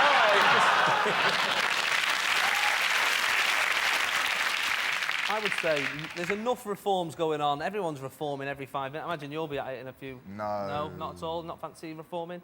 There was a big thing in Heat the other week saying, please get back What, is he together. a Terminator? Is he going to become a puddle and then come back together? I've been in love with a robot. Yes or no? No. What No. are you going with? Yes. I'm going with no. I'm going to go with Duncan from Blue. No. I can tell you the answer is no. 66% of our audience don't think ABBA should get back together. Well done, mate. Good work. Good work. If you haven't seen Mamma Mia, I don't want to spoil it for you, but it's shit. So at the end of that round, Sean, Johnny and Connie have 4 points. Jason, Duncan and Johnny have 3 points. The next round is Believe It or Not. In this round, I give the panellists a simple statement. All they have to do is decide whether they think it's true or false. Here is a clip to illustrate the statistic. The difference between contemporary interviews and this programme is that my interviewees have total freedom of choice.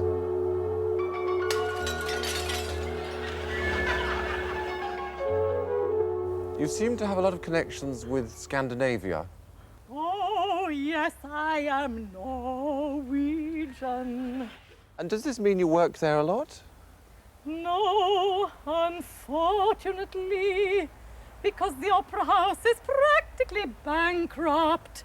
Oh, and dear. they have no foreign artists, and I am counted as a foreign artist because I live in London. Oh. But do you ski? Oh, yes, I love skiing. I love to ski along as fast as I can. Thank you. That was from the Channel 4 show Altered Image in 1983.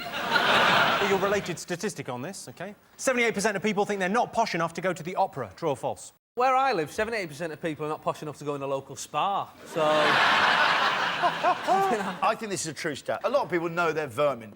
A lot of people... A lot of people in this country, they Sorry, look themselves Mr. in the mirror and Vaughan. they say, do you know what? I'm vermin. A lot of people know they're vermin. And I'd say, I can't go to the opera, I am vermin.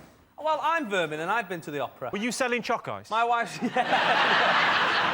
I went to see Darren Brown, actually. Not really opera, though, is it? He does a big finish, like, but he... No, it's weird, because my mum got called up on stage, and she always thought... She was like, oh, I don't feel posh enough to go to the theatre. And to be fair, you're not, right? But we went to the... we went anyway, right? And it's like, she got called up on stage by Darren, and he went, right, sleep. Eventually went to sleep. But she had to slap him in the face to do this trick. But she didn't want to slap him in the face because she's a nice woman. And a bloke at the back of the room just went, fucking hit him, love! Hit him! Smack him out! And Darren Brown turned around with a second gap. He just went, you do that again, and I'll make you wet the bed for the rest of your life. And I thought, I reckon that night the bloke went home and his wife went, do you want a cup of tea before bed? And he went, do you know what, I'm going to leave it, to be honest.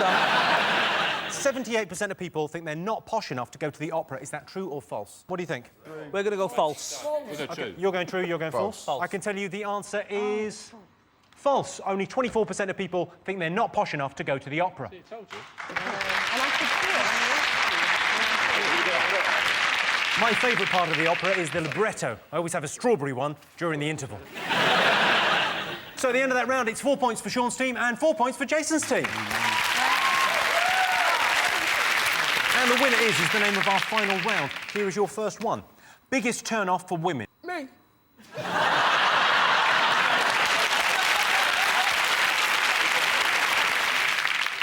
Men with tails. It's not called a tail, is it? It's called a penis. Grow He's up. a dragon. I think, you know, often, you know, men can make a mistake by using... Like, if you go around to a girl's house, you use her toilet. It can spoil things, can't it? Best you do is say you're going to the toilet, but don't use it. And then come out and just go... Well, like you've got really just, fresh... I'm just going to... I need to actually go... So you go in there, you don't have one, then you come out, and then later she goes, wow, he's so fragrant. Yeah. I was in a bar once and they were doing speed dating downstairs and I popped down to the toilet, I had to go through the speed dating thing and obviously press the bell, you got 3 minutes, bing, and then you're done, right? And as I was walking past this table, I heard the bloke, he went, yeah, and so anyway, when I got there, they were already dead. 3 minutes. Ping, and I was like, you've got 3 minutes. Don't tell them about your dead friend story. Yeah, so what I do is I slice their beaks off, cut their feet off, and feed them as much until they die. Bing! That's farming, really. I inject their eyeballs with special fluid to make them grow faster.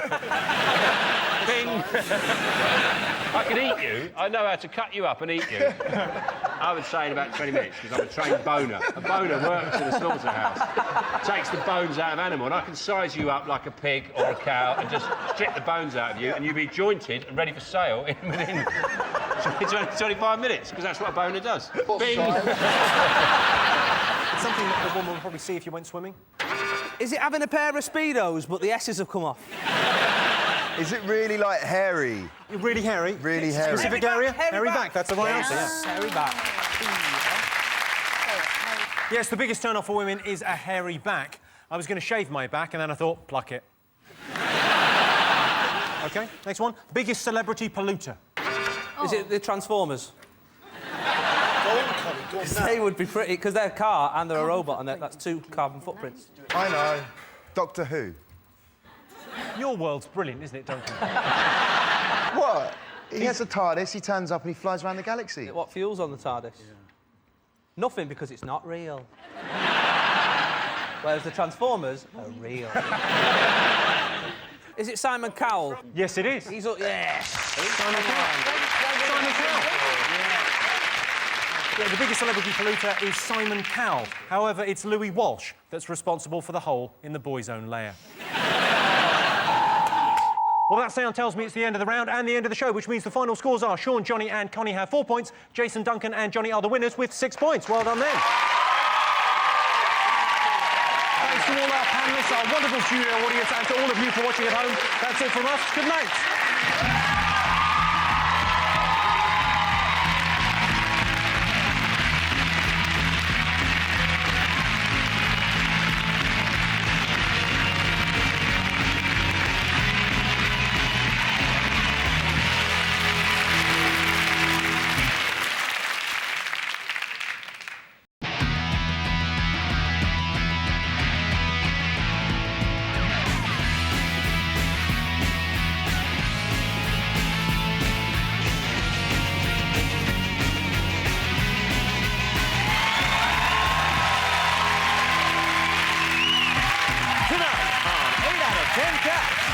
Morning Glory, Chris Moyles. Hero of Comedy, David Baddiel. And their team captain, John Locke.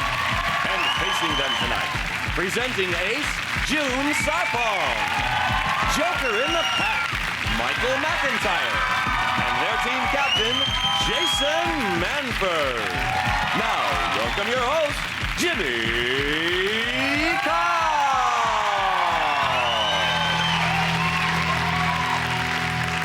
And welcome to 8 out of 10 Cats, a show about opinion polls, surveys and statistics. Did you know, for example, after school, 33% of teenagers go back to an empty house? Break a window, steal a DVD player and then go home.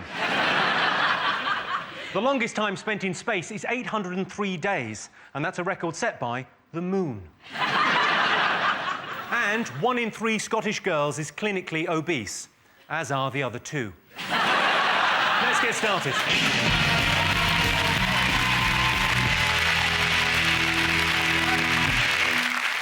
What are you talking about? That's the name of our first round. We've teamed up with a leading polling organisation and they've asked the British nation what stories they've been discussing this week. It's our panellists' job to guess the British public's top 5 most popular talking points. Jason, June, Michael, what have the nation been talking about this week? We reckon it's Canoe Man. And they keep calling him Canoe Man. He went out in a canoe 5 years ago once. Do you know what I mean? Why is he Canoe Man? I went on a donkey ride in 1986. No one calls me Donkey Man, does it? They call me Donkey Man.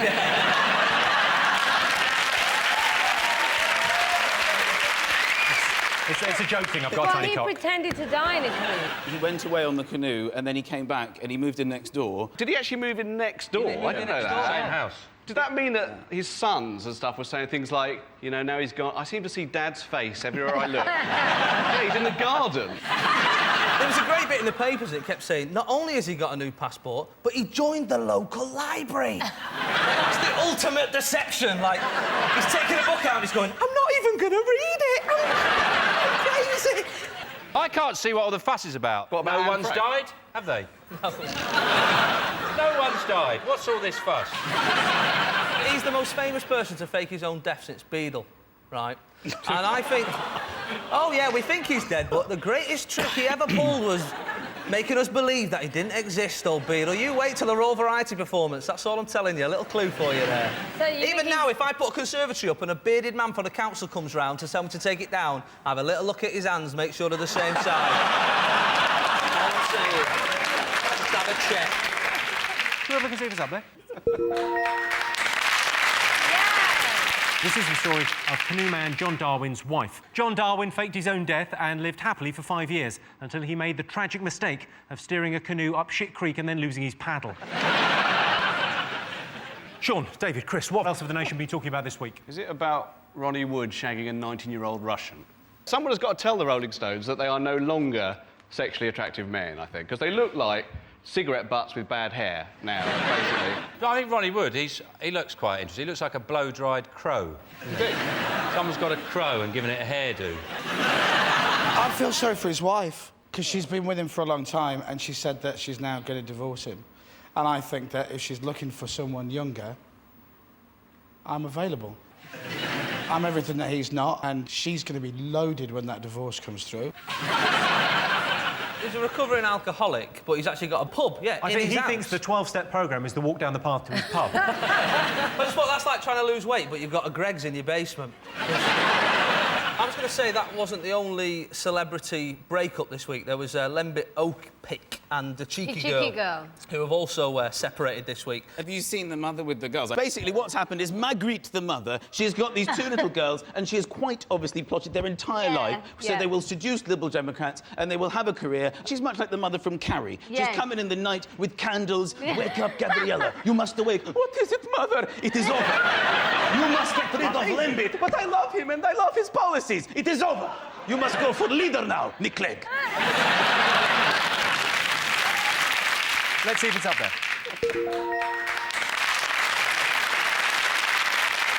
Yes, Ronnie Wood has dumped his wife for a 19-year-old Russian model. In his defence, she is a 19-year-old Russian model.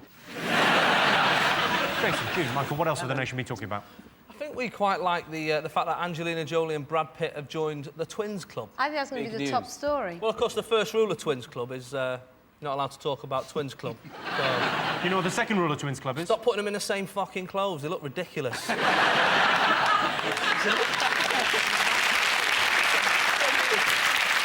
just feel really sorry for Jennifer Aniston. In all of this, I'm sure every woman in this room feels the same. I just feel... It just gets worse. It's never ending. She got to have a go on Brad Pitt. That's something, isn't it? Yes. Yeah, but then She got the memories. Baby was early, and I just had a baby. I don't want to focus on me too much, but... Yeah, you've got your figure back. Our baby was late, so we had to induce it naturally, and I had no idea that there are ways to do this. Did you know about this? Put a rusk outside a fanny like that, and it just comes out, is it?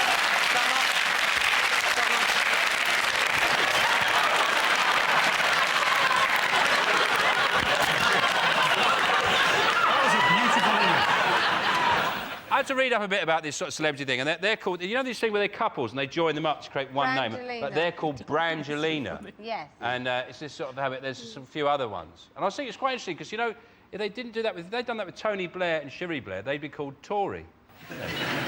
It's interesting. Yeah. And if Peter Andre went out with Dido, they'd be called Pedo.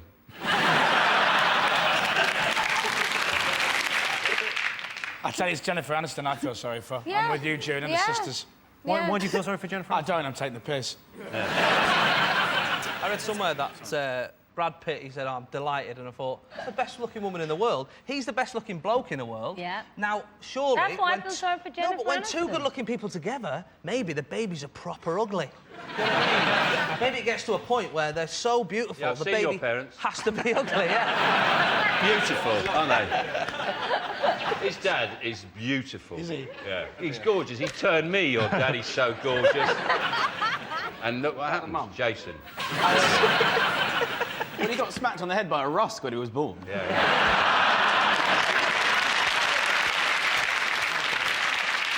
Well, let's have a look and see whether Angelina Jolie is one of the most talked about things this week.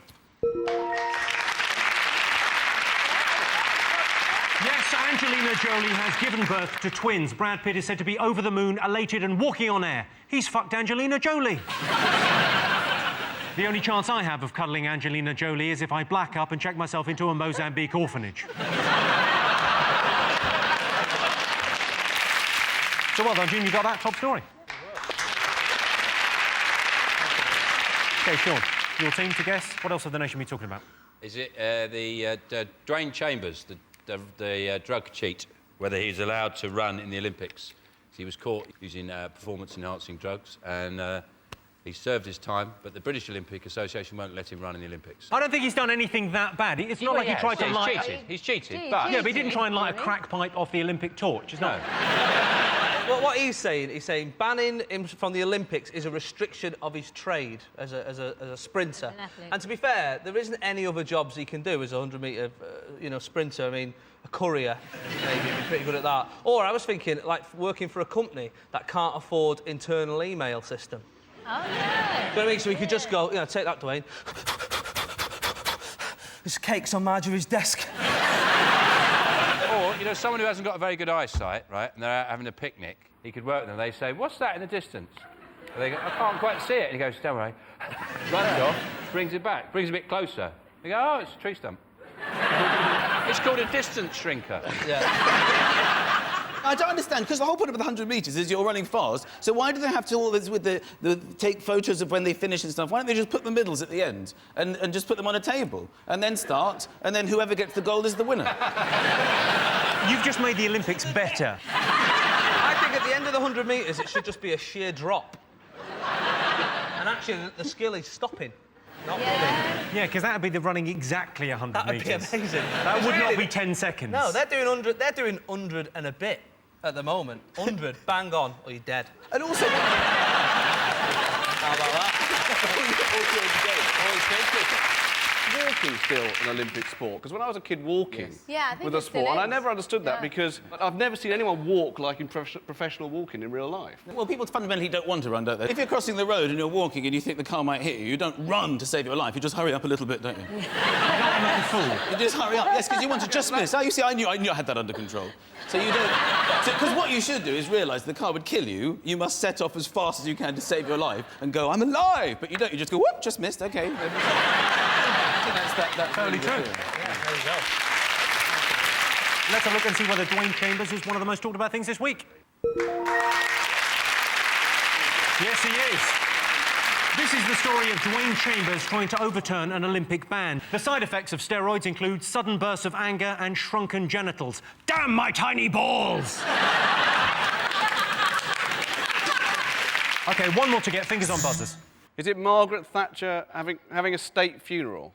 Apparently. What do you think? Should she get a state funeral? I don't think it matters whether she has a state funeral. As long as the bitch is dead, that's the main thing. I'd like them to fire her out of a cannon, right, onto the walls of Buckingham Palace so she just splats like that. That's what I'd like her to do. Is she going to lie there for 2 or 3 days? Yeah, she'll lie there for 3-4 days even, yeah. Depends how many people want to see her. I like the idea that there would be. a permanent thing. But there would be this she lied state, people go past, and, like, every 50th person goes, woohoo! And then it's really quiet and respectful. Yeehaw! Oh, yeah! It's just you going round and round and round.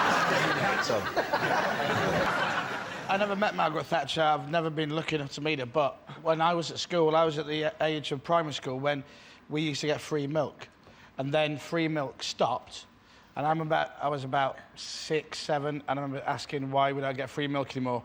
And my mate at school said, Margaret Thatcher stopped it. And I genuinely believed that was the name of a girl in another class.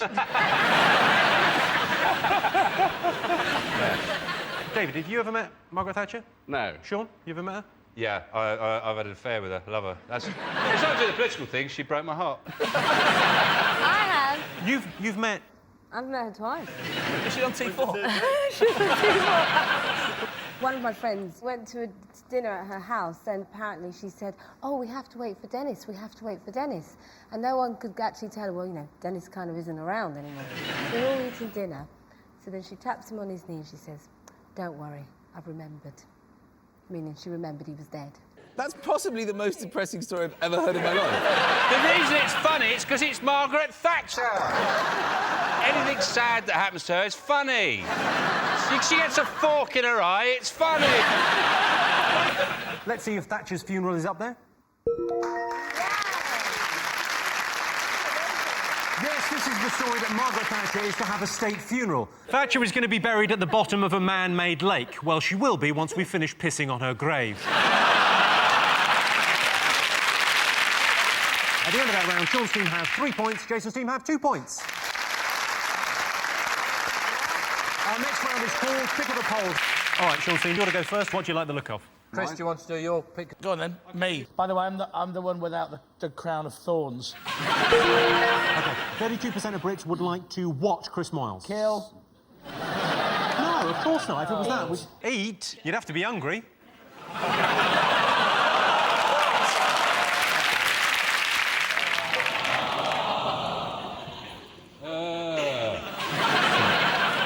I'd rather be fat, Chris.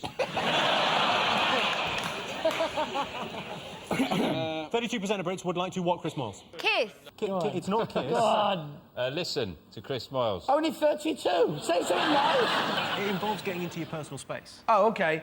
32% of Brits would like to... Climb in your mouth. Plenty of room there. Yeah, it's all personal space, isn't it? Move in with. That's exactly the right answer. Hooray! Yes, 32% of Brits would like to share a flat with Chris Moyles. Chris has been censored in the past by broadcasting watchdogs for the inappropriate use of the word gay. What a bunch of benders. Jason, what do you like the look of? Let's go Wilder Ogden from that documentary, Coronation Street. 63% of northern women have what? A pie fetish. They like a bloke to dress up like a pie and come in, hello. And it's different each night. I'm cheese and onion. What about rollers? Rollers? Curlers? Yeah. No, that's not it. It's Jennifer Aniston, I'd feel sorry. But the thing is it rickets? Have you been to the north? It's all right these days. It's all right, you know. We've got quite a similar climate and everything. Hairy balls. Can I just say, this is very racist against northern women. At the moment. You're the one that said they had hairy balls a second ago. That's a fact. OK, what do you think? 63% of northern women have... Untangled a mystery. On Sunday night on an absolutely ITV. fiendish mystery. Most of the top detectives are northern women. That's a fact. It's another fact. I'll give you a clue. Something Fern Britton has probably done. Eaten far too much food. It's a very specific foodstuff, and it's in one sitting. Lard. Right. Have it. So 63% of northern women have eaten a whole packet of Jaffa cakes and they don't give a shit. No. I'll give you that. Close enough.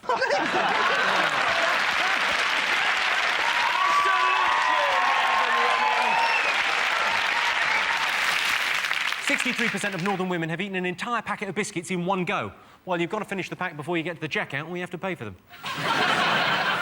OK, so at the end of that round, Sean, Chris and David have 4 points. Jason, June and Michael have 3 points.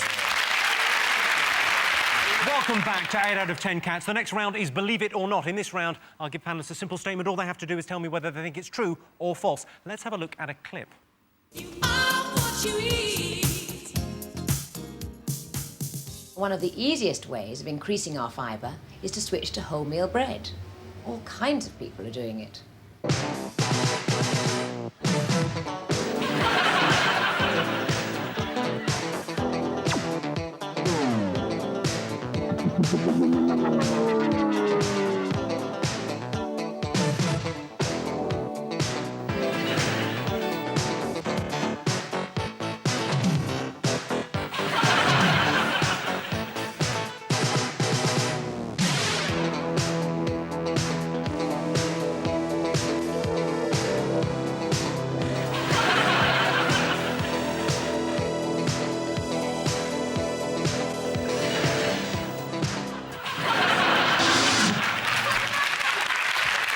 So that's what Greg the Baker looks like. And also explains how I got that yeast infection. That was You Are What You Eat in 1986. Here's your question. 85% of women say cooking is the most important skill they look for in a partner. I think you've missed out the word obese before women.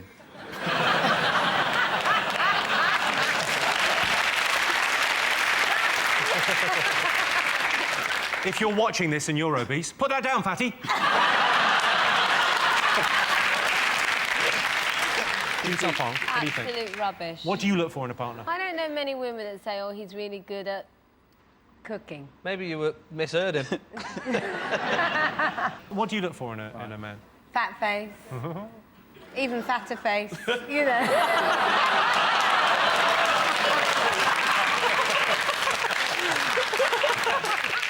This statistic is a little bit weird because a lot of McDonald's staff are single. At no point does a woman go, oh, you've got 5 stars.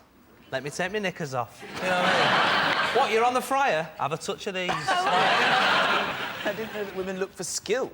Continence is a skill, isn't it? I'm teaching my 3-year-old how to be continent. Continent? Isn't that it? Yeah. No, continent, yeah, that's a word, yeah. Here in the village, Michael, we call it potty training. Down here, I mean, up in the castle, you might call it that, but down here in the village, call it potty training, then we let everyone know. I mean, normally they always go, I like someone with a good sense of humour, don't they? And it'd be good if you could combine the two, cooking and a good sense of humour. Yeah. The chef from the Muppets. Yeah. OK, so 85% of women say cooking is the most important skill they look for in a partner. What are you going to go with? It's false. It's absolutely false. It's a nonsense. False. Are you saying true or false? Chris Moores, what do you think? True or false? It's false. False. OK, you're going false? Yeah. Right. I can tell you the answer is... I haven't answered yet, and I'm team captain. All right. Sometimes I take my role as a captain very seriously. It's one of those occasions. David, what do you think? I think it's false. You think it's false? Chris, you think it's false? I do. I've got a weird, sneaking suspicion it's true. OK, well, I can tell you the answer is false.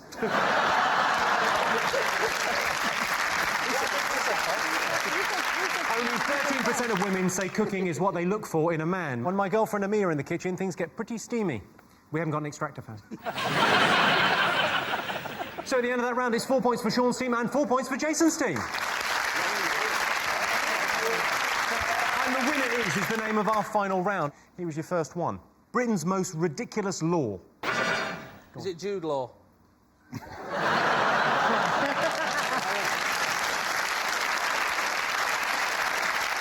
It's not Jude Law, it's not Sod's Law, it's not Murphy's Law. Is it Sod's Law? No! I love that. Murphy's Law. There's one for pregnant women, isn't there? That they're allowed to ask a policeman, if they're in a public place, that they can urinate in his helmet. Does he have to say yes, or can he do... He has to say yes. You have to... You're allowed to pee in his helmet. He doesn't have to put it back on afterwards. He'll have to put it back on slowly, going, harump. I think that it is a law, I hope someone else has heard of this, that you can kill a Scotsman in Nottingham if he has a bow and arrow. Sorry, when you said I hope someone else has heard of this, have you killed a Scotsman in Nottingham? It's a place where you can't die. A place where you can't die? Yeah. There is a place in England where it's illegal. I know this. It's, you're not allowed to die in the... Is it the Parliament? Houses of Parliament? That is the correct answer. Yes. That's a true thing. Britain's most ridiculous law is it's illegal to die in the Houses of Parliament. Another strange law is pregnant women can urinate anywhere they want. Great news, I think my nana's pregnant. All right. World's most disappointing tourist attraction. There's one just outside Middlesbrough, and it's a butterfly world. And the thing is, it's like a humidified environment. So I walk in, and my glasses just steamed up. Yeah, that's what instantly. happens with butterfly It's completely work, steamed yeah, up, yeah. and I freaked out. I went, ah, ah, ah! And I killed about 12 very rare species.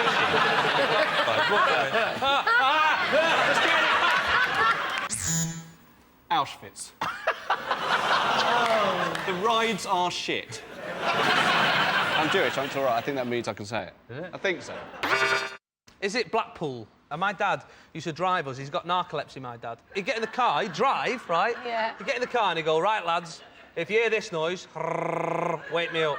And you'd be driving to Blackpool, you're like, Dad, I'm all right, I'm only winding you up, I'm only... You get there, you're like, I don't want to go on any rides, just sit in yourself. Horrible. He's gorgeous. Hasn't put me off him at all. The fact that he falls asleep, in fact, it's made it more attractive. I can't wait to get my hands on your sleepy dad.